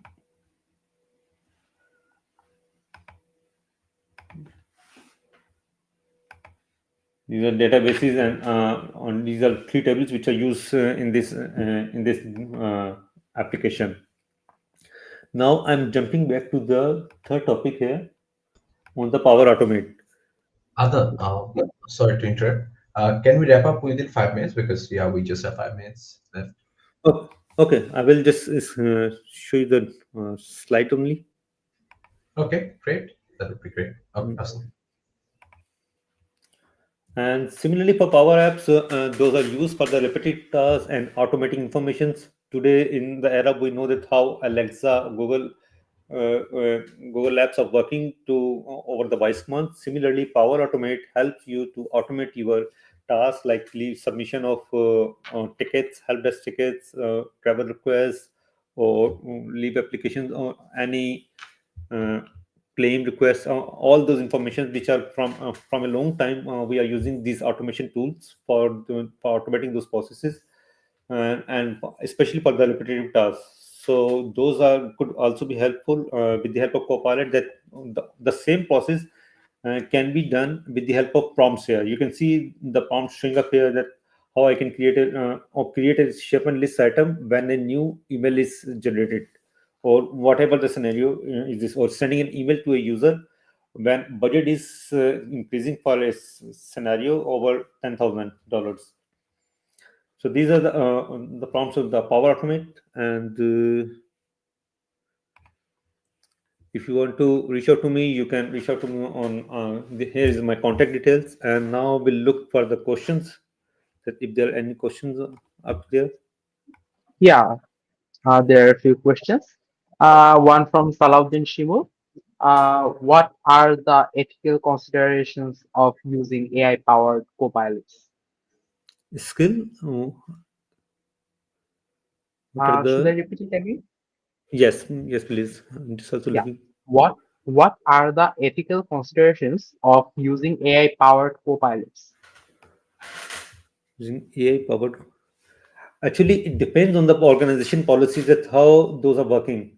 This is just similar to other AI platforms. Today, I'm more specific on the Microsoft 365 platform, which is basically on the business side, on the organization's level. You can, if you're discussing about the ethics and those things, then those are I will say the target would be on the public side, public domains, but not on the organization level. But their ethics are important, but those are the organization policies, how they are managing it. This, if I understand your question properly. Yeah. Yeah. We have another question from Iftikhar Mohammed Oito. If you can, yeah. So, how can copilots automate repetitive tasks? So this is about the if you're talking about on the Power Automate, basically Copilot. If we talk about the Copilot's repetitive tasks, what happens that if I need to take some information from some user, and so if I go to the SharePoint agent which I have shown you, instead of going to those users, I can go to the Copilot and ask those information directly and fetching those what I'm looking for. What happens is if a user is not available. Similarly, if I have automated processes for help desk, getting the flight details or what is the status of my ticket, instead of if the user is not available, system will be automatically responding. So there are two things. Power Automate is a separate thing for doing for automating the repetitive tasks, but Copilot could also be helpful for your board, which can respond you to anytime. And we also have custom copilots, or we call them custom agents, where we can create our own custom agents or bots or copilots, which could be helpful for any customize or any custom specific scenarios. So those are the areas where you can do your repetitive tasks and informations, like submitting the leave application, and you can go to the copilot and ask them to submit my this request. Thank you so much for your time with us. Hope that you enjoyed with us too. It was an informative session. Thank you so much, Adnan. Thank you so We're much. glad to have you with us. Thank you.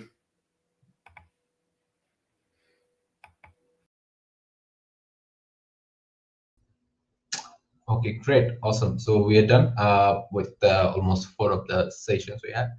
So we have our another speaker, and I hope I'm leaving it to him up, right? I'm adding a speaker to this session. Okay.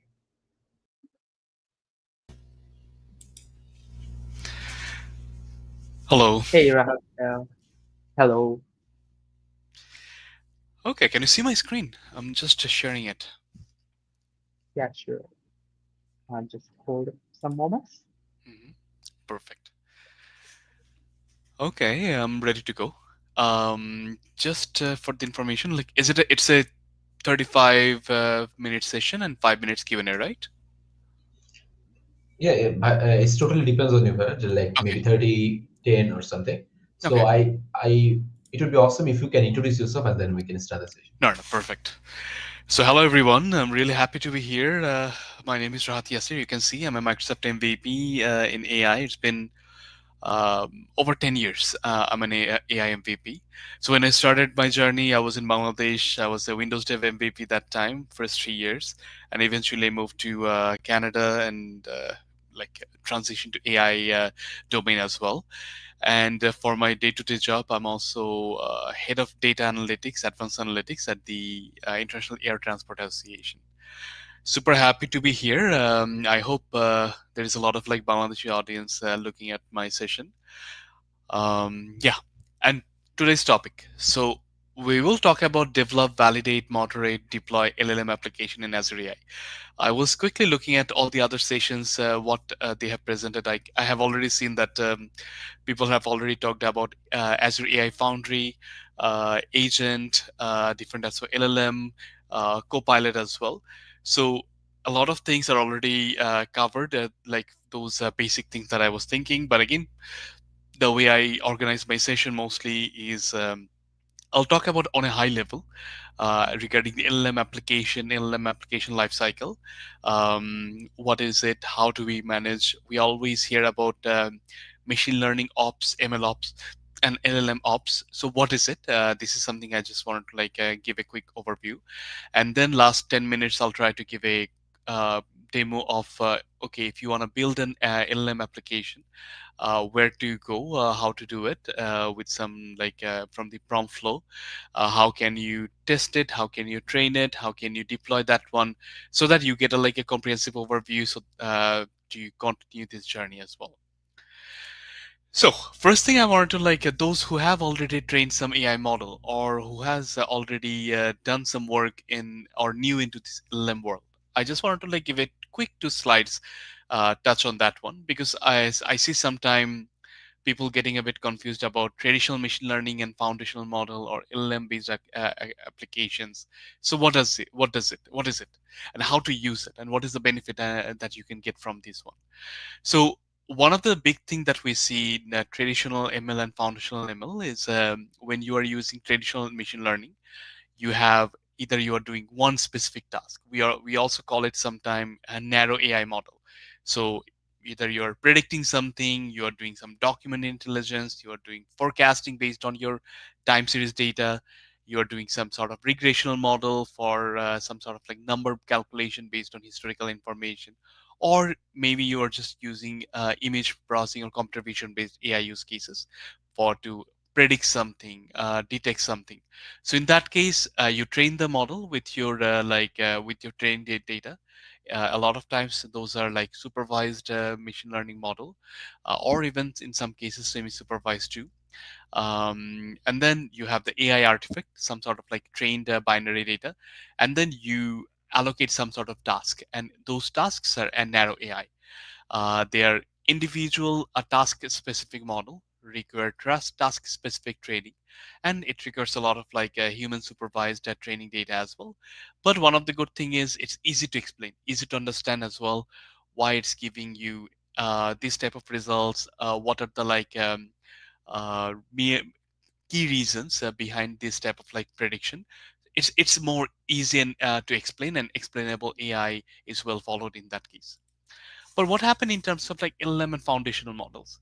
So it's a bit different, because in terms of foundational models, you don't need to provide one single database as a training. You can have a massive chunk of data. It can be image, it can be text, it can be structured, it can be unstructured, a lot of kinds. And then they train massive foundational models. The one we usually hear, GPT-4, GPT 3.5, those big llama models, like Claude, Anthropic, those kinds. And they usually train that one, and usually it costs a lot of time. It costs a lot of computational power as well. It's really hard for you and me to train it, because it's expensive. So it's always ideal to use it as a foundational model trained by someone else, and but you can also like do prompt engineering to adapt it with for different types of tasks. It's not designed for one single task. It has the adaptable capability, and it does sometimes text processing, translation, Q&A, summarization. But you can also like take that same foundational model as the pre-trained network is already trained and it's already there. You can fine tune that one on your own enterprise data if it is specific for your domain or organization. And then you can do prompting to do more detailed information like document search, text classification, code generation, mapping for your specific industry as well. But few of the things we see is multimodal, multitasking, adaptable with no training, because you don't need to train it. You can do some sort of fine tune it, and pre-trained with unsupervised learning. So this is kind of like key difference. We always talk about traditional machine learning and foundational machine learning. Now, as we are building LLM application, what are the things we need to see? Or what are the architecture we see, and then the demo we will see today. It's also like related to this architecture. So we all have heard about RAG, I guess, retrieval augmented generation. So this is a very simple RAG architecture. So this is something we will quickly build and like quickly look at. So we have a bunch of like input documentation. We can break, and again, this input documentation can be PDF, text, or something like that. We are breaking that into small chunk of information, so that when you're asking something or when you're trying to know something from the text document, you're not getting a massive response mix up of a lot of things. You're getting something specific. So you do text chunk and text split.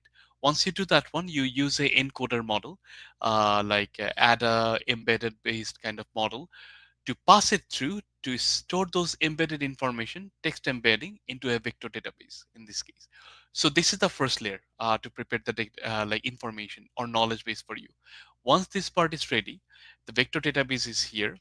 Then your application part starts. So you have your application site. So you are asking some sort of question. So user is asking question. Yeah, you are again using the same type of embedded model, converting that question into a text embed, and then sending it to the vector database to do some sort of search. Find out what are the like most relevant information exist on that vector DB related to the question that user have asked. So you are doing some sort of like similarity search, and then you're getting top k relevant chunk.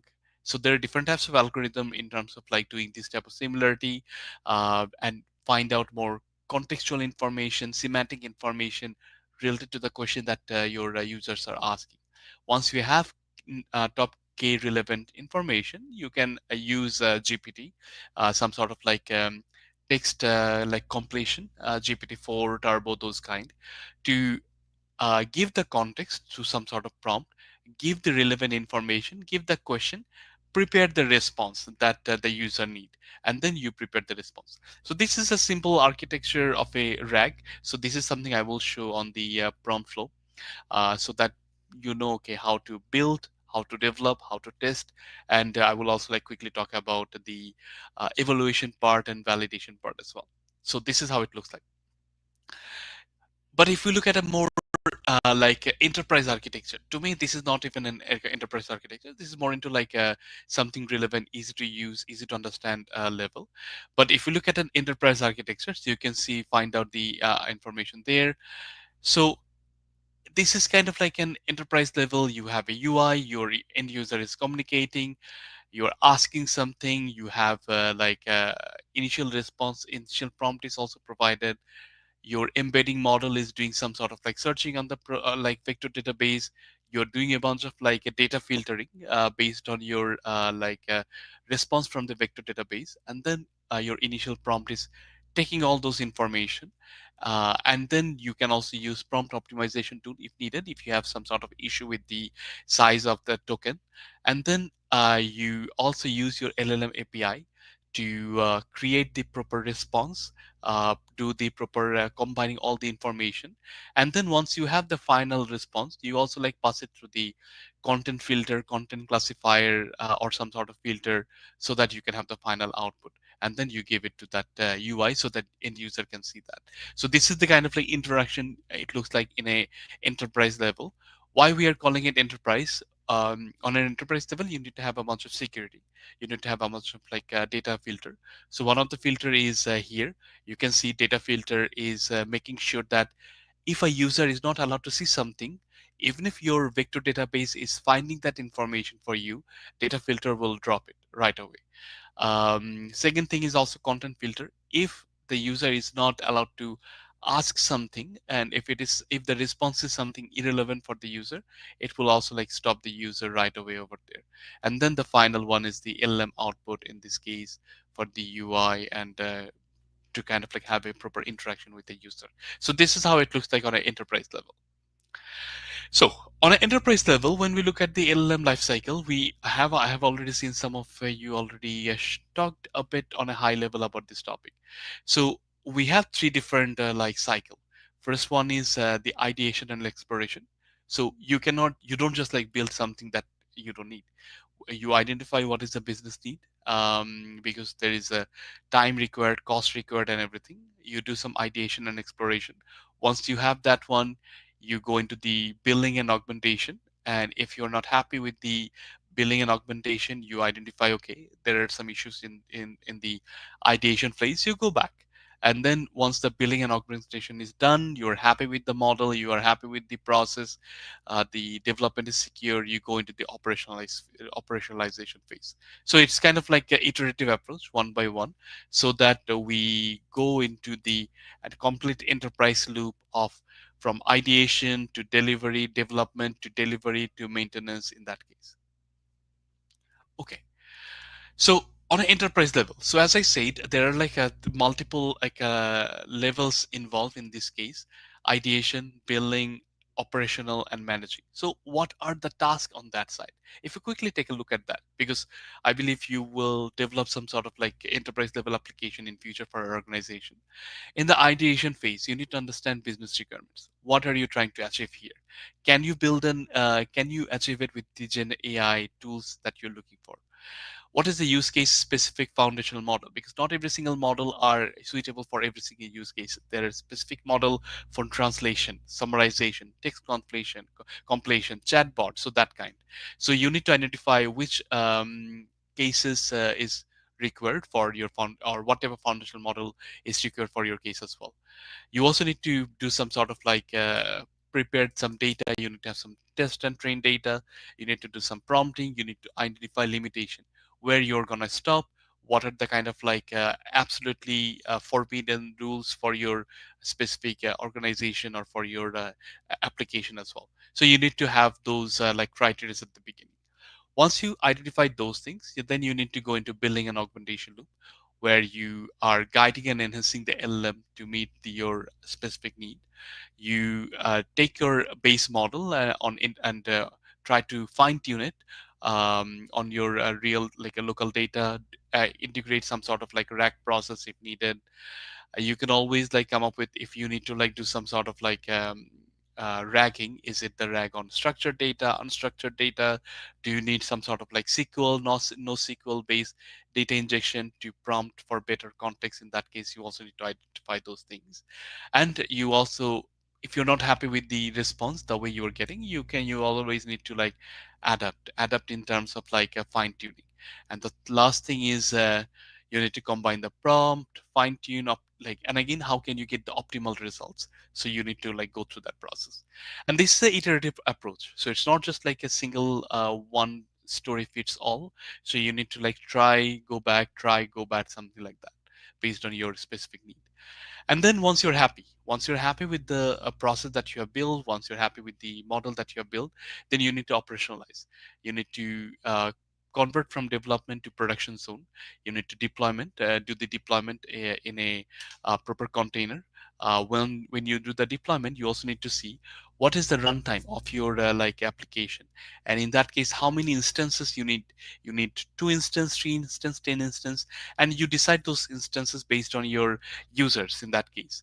And you also need to store those information and monitor and see, is your LLM or LLM application giving the right information or not? Are you happy or not? So those kind. You also need to have integrate content safety, some sort of CI/CD process in that case. And The concept is already built in. I will just quickly show a quick demo as well on that one. And you also need to, you can do some sort of trial run, or you can build the entire system using Azure AI prompt flow, from development to deployment to monitoring and even validation as well. This is one of the key topic of this presentation.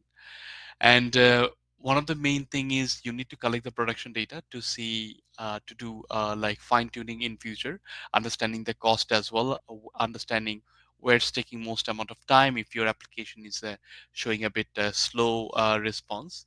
And you also identified drift, quality, safety for your overall application. And the managing is the most key essential part here. Enterprise lifecycle for governance, management, and security, so that all the responsible AI practices are followed. Everyone is happy, and you also give the right output to your users in that case. So, so that is good. Now the question is, we understood, okay, what does the enterprise lifecycle looks like? Ideation, development, deployment, monitoring, and then the operationalization. Now the thing is, how do we maintain that process? To maintain that process, this is more into we call it LLM ops. LLM ops, we call it large language model operations.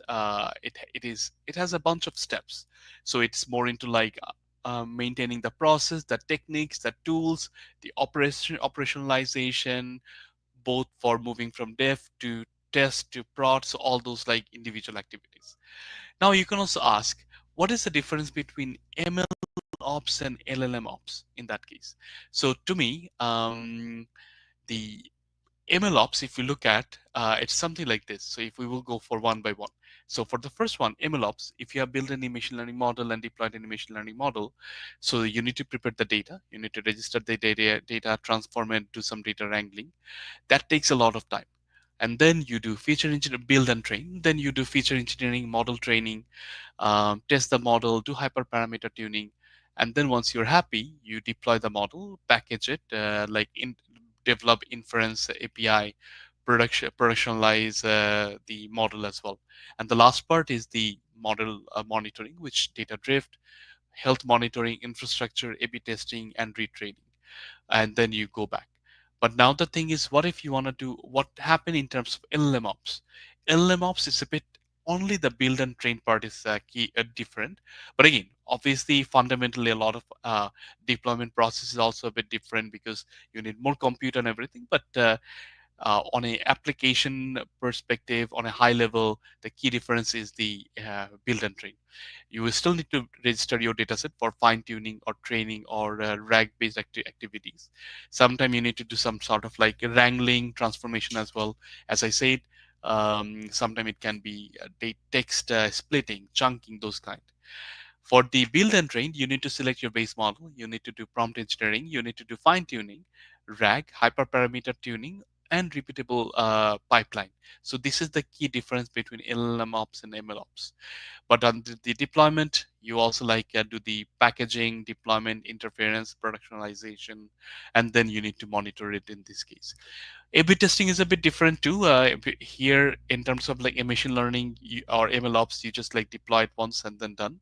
And you can have multiple types of ML model as A/B testing and see the responses. But in this case, one of the key differences, you can have multiple types of foundational models. You can have multiple types of prompt engineering as well. So you will have to do more testing in this case. And why do we need LLM ops? So the key thing is you need to maintain the LLM development lifecycle, efficiency, faster model and pipeline development, scalability. If you have a lot of users, you need to have that scalability as well, and risk reduction. You need to have transparency, regulation, monitoring, drifting, so that all those things are well handled in that case. And I'm not going to go too much into the LM ops component, but just to mention a couple of more things before we go into the Azure based demo. So how can we make our LLM application better, smarter, and adaptable for our own use cases? So three things we always see. One is prompting. fine tuning, and also like a RAG based like integration. There are other advanced techniques also like there, but these are the kind of like three key things we always try first. But when we look at like which activity give us most output in that case, or give us the most domain, require the most domain knowledge or outside knowledge. So when we look at the effort, so the prompt is the least effort required, because we can just like, it's more into like textual. We see in some cases we can also like use some sort of like a prompt optimization tool similar to like DSPy, but in most of the cases it requires low effort, low outside knowledge, and no domain knowledge, low domain knowledge. But the moment we go into the fine tuning, we need more domain knowledge, which means we need some sort of database to fine tune. We need compute. Sometimes it can be expensive as well, but outside knowledge is less. It's going to be like a fixed knowledge in that case. But when we go into the RAG, yes, we are connecting the SQL database, a structured, unstructured database in this case, to bring outside knowledge with the prompt so that it has more context in terms of like responses. Sorry. But when we see the high domain knowledge and high outside knowledge, when we apply both fine tuning and RAG, but in some cases enterprise application we may have to like do both, so that it has more context, more data sources, more information, and more traceability in that case. A couple of the things you always need to understand and consider the key issues to develop LLM. There can be some misinformation or wrong information or biased answers, and this usually happen for insufficient prompt engineering. We also see some sort of like intrinsic hallucination and extrinsic hallucination. There are tons of papers regarding that one. There can be fabricated content, unverified content, because sometimes models are trained on publicly available information as well. So there can be wrong information, and LLM is trained on those wrong information and giving you wrong output as well. And you can reduce the hallucination by providing more training data, more contextual references, RAG, and also like more strict fine tuning in that case too. And LLMs are usually non-deterministic in most of the cases. Same prompt at times can give different information, different output. You need to like consider that part too, unless you go into the more model training or something like that. So in our demo, for our demo, we will use Promptflow. It's an end-to-end LLM application development, testing, and deployment platform. So if you have Azure account, you can easily use it. And I will quickly mention about the things you need to provision before going into the Promptflow. And I will also like talk about those things. Promptflow lifecycle is pretty straightforward. It follows the enterprise lifecycle as well. If initialization is more into ideation phase, where you have a business case, you go, you collect the sample, you collect the data, and then eventually you have your application as well. And you once you are happy where you're happy with the ideation, you go into the experimentation phase, eventually evaluation and refinement, and then go into the production phase. There are three types of flow I will talk about during the demo, and then I'm not going to go there anymore. So when we build some sort of LLM application, we also need to validate the LLM application. There are three ways to validate, three key ways actually. One is to groundness, second one is relevance, the third one is coherence. So you also need to understand those three parts when you are building LLM application.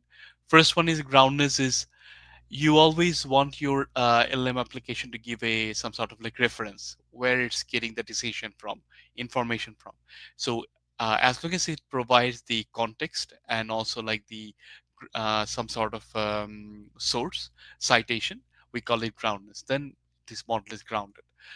Sometime you will find out that your application is giving completely irrelevant responses. So that is the, what is the relevance with the question and answer in that case? You need to understand that part too.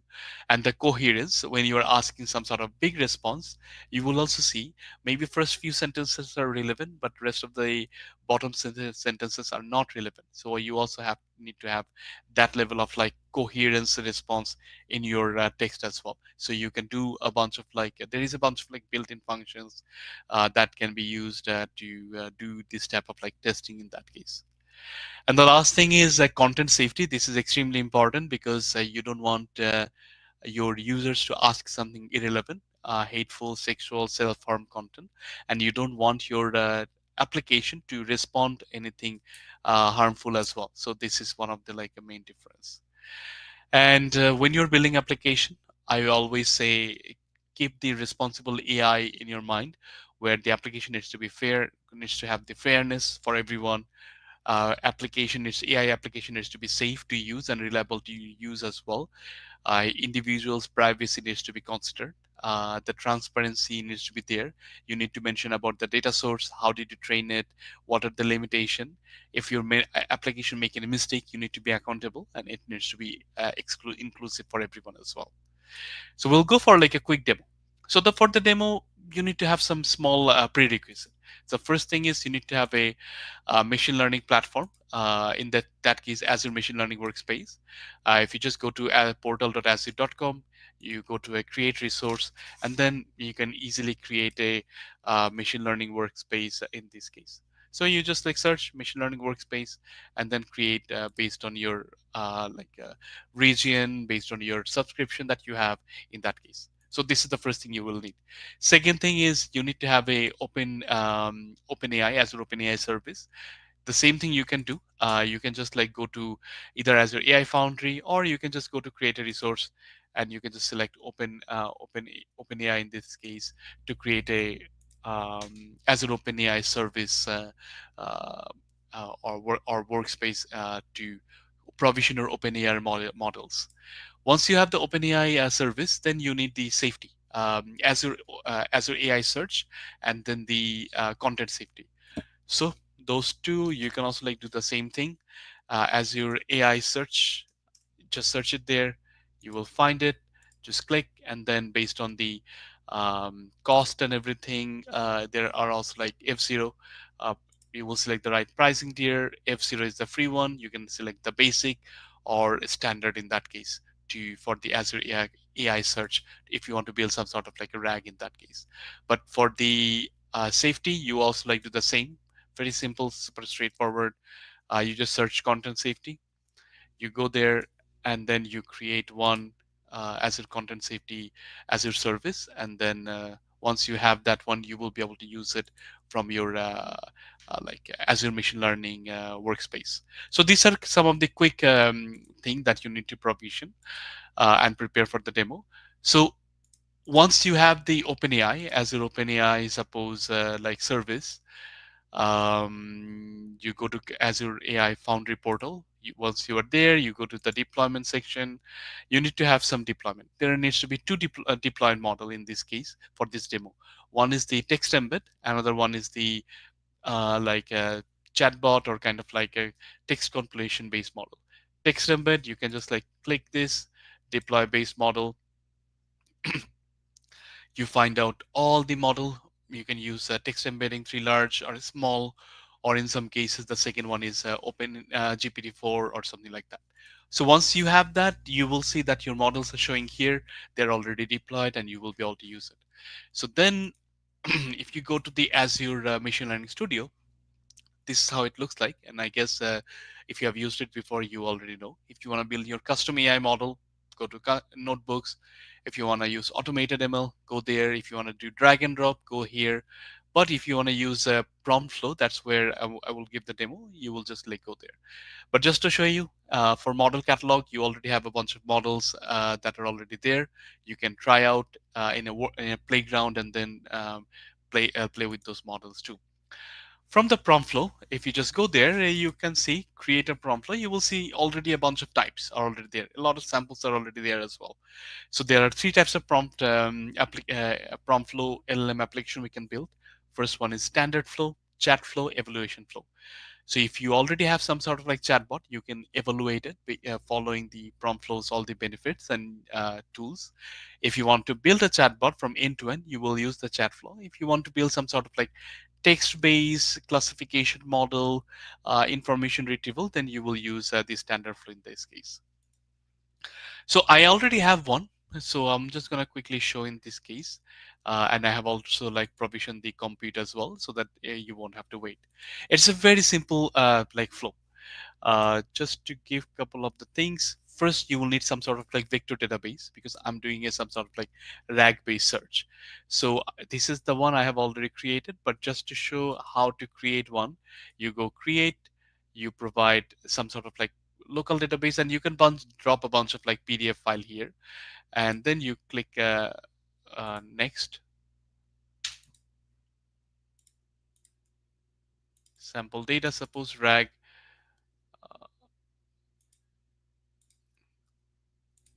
And then you can see a bunch of like PDF file is already there. You need to select the vector store, in this case FIES index or Azure AI search. In my case, I selected FIES index. You don't need to do anything else, and then you can go next and then create one. Super straightforward. If you use Azure AI search, you also need to create an Azure AI search, as I said in the before, and then you just need to like select it, go next, and then select some compute and then create. Once you create, it looks something like this. You can see it's ready. It's an embedded model, and then it's the index data. So if I go detail, I can also see where this data is, data store URI, relevant path, and all the other information. So I'm not going to go there a bit more any more detail. A couple of the things you also need to do, you need to have some sort of like to use content safety, you need to create a connection. Go to connection, and then you can see I already created one, but if you want to create it, just go there, create Azure content safety.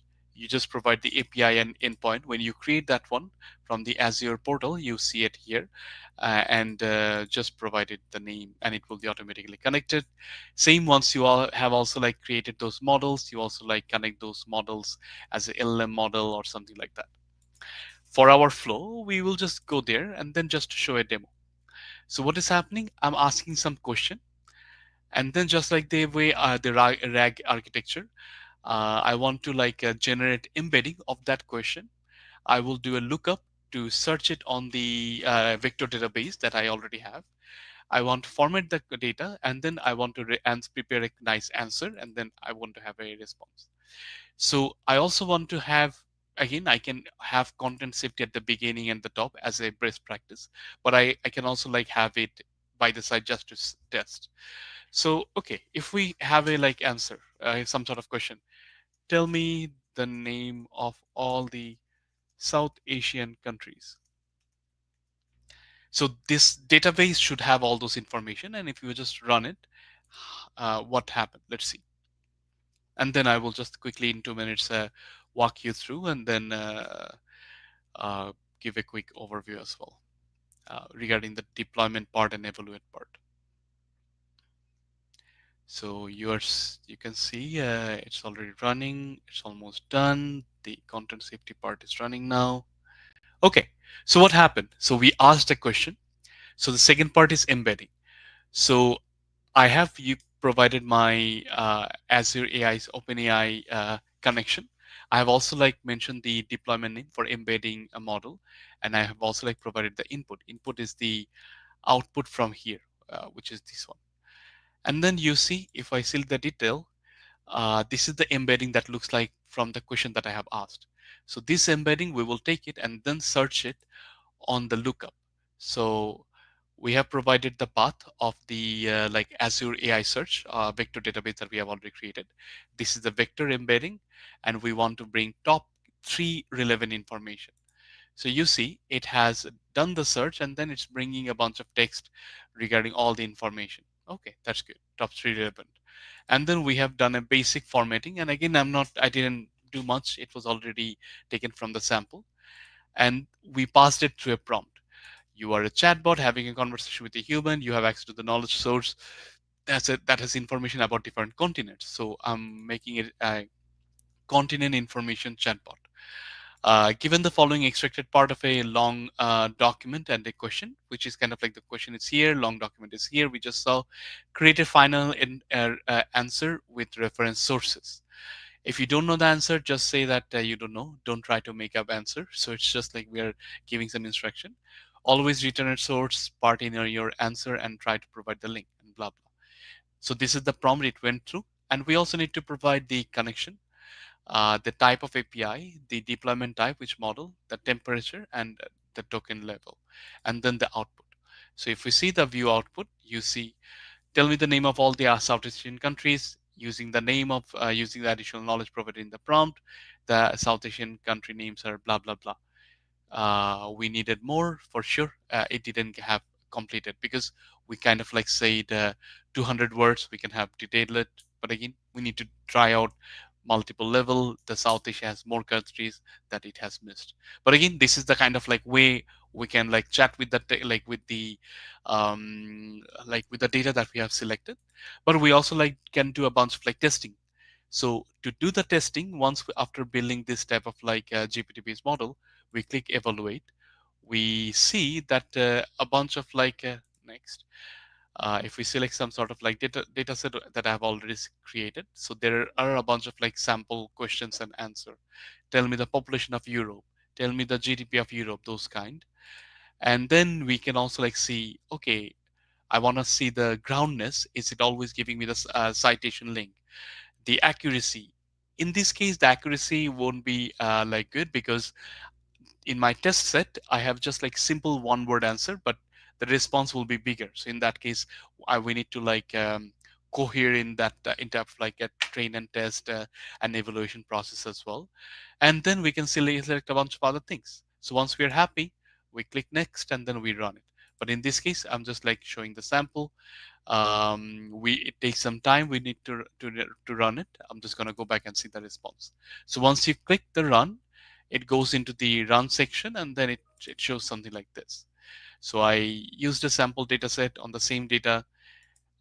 So it looks like this exactly. Tell me the population of Europe. It gives me some sort of response. And then I see what is the context. So we can also like run it in bulk in this case to see, okay, if we have a bunch of questions, how does it answer? Is it good or not? And if you also want to see the groundness, if you go back, we can also like select the groundness, select that one as a explicit type of like feature we want to validate and see. We are asking the question, we are getting the response, and in a lot of cases it is not giving the right response. So places where it's giving the right response, it's selected the groundness is 5, very good. In 5, very good, but in some cases it's making hallucination, it's not giving the right response, it's not selecting the right like source as well, so that the groundness level is 1. So there are different ways of like validating in this case. Suppose if we're happy with the response we're receiving, then what to do? So if we want to like use it with our existing application, it's pretty straightforward. We go click deploy, and then we can have a endpoint deployment name. We can select which VM we want to choose. In this case, based on how fast we want the response to be, we want to select number of instances, 2, 3, 5, and then we can click next. We can select the authentication type and other kind of information, and then we can kind of like review and create and deploy. Okay, so once we deploy that one, it goes into the endpoint. It looks something like this, and oh, it failed because of, I guess, I have resource limitation. I need to ask for some more um, quota in that case. But once I click that, it goes through this process. It tries to create a deployment. You will have an endpoint, and then you will also have all the code sample tutorial if you want to use it with your web app, mobile app, or in that case. So that's pretty straightforward. You can maintain the entire application lifecycle like through the prompt flow, development, testing, deployment, trying out different foundational model, validation at the end to end. And it's a pretty easy and handy tool to use actually. So thank you. Is there any question that I have for me, or if anyone has any question for the session, please ask. I'll be happy to answer. Thank you so much, Radha, for your awesome session. Yeah, I have few questions for you. Yes. One from Tasnia Raya. Uh, just for some moment. Yeah. So, what are the best practices for monitoring LLM performance? So best practices for the LLM performance is you first of all you need to store the data that you are having in the production. You need to store them, and then you also need to have even from a LLM deployment side, you can define some sort of criteria. Whenever it's giving the response, is it always giving the groundness or not? Is it always giving the coherent information or not? Is it always giving the relevant information or not? So you can select those type of criteria with your deployment process, so that every week you can also create some sort of report that, oh, 80% of the time it's grounded, but 20% of the time it's bad. You also need to have content safety at the beginning and at the end, so that you also see how many times your LLM application stop giving the response to the user because user asked something bad or harmful or something like that. So there are a bunch of features built in with the prompt flow that you can use, or you can also have your own criteria based on your application and the need to. Thank you. We have another question from Tasmia Raya. Yes. Yeah. So What what are the key steps in developing an LLM application in Azure AI? As I said, key steps is to have those prerequisite content safety, OpenAI model, then the Azure AI search. In that case, if you want to build something RAG, once you have them, you need to go to AI workspace, Azure AI workspace or studio. Then you can go to the prompt flow. You can try out the app, prompt flow, different types of flow. Either it can be standard flow, chat flow. You can try out how you want to ask the question, how you want to get the response. Is it following your expectation or not? And then if you're happy, then you can do some sort of dev test kind of process, try the model in a production environment, see what is the latency, what is the accuracy. Eventually you go into the full production life cycle. I have one last question from Salahuddin Shimu. What techniques are used for moderating AI generated content? So there are some built-in techniques, as I have already mentioned, like those groundness, coherence, relevance, something like that. You also need to see do you, on a health monitoring wise, on a server level, infrastructure level, do you have enough instances? What is the latency? Are you getting the response right away? Do you need to scale the environment or not? But it's also another thing we also do is involving human in the loop. You always need to have a human that kind of review the responses once in a while, so that test the LLM, so that it's not giving any bad information. Sometimes you need to do fine tuning, update your information in the RAG as well, to update it on a regular basis. Thank you so much, Bhaiya, for your time with us. It was a great pleasure for us in the Global AI Bootcamp Dhaka. Thank you so much for your time. It was an awesome session. Thank you so much. Thank you so much. Thank you. Bye. Bye.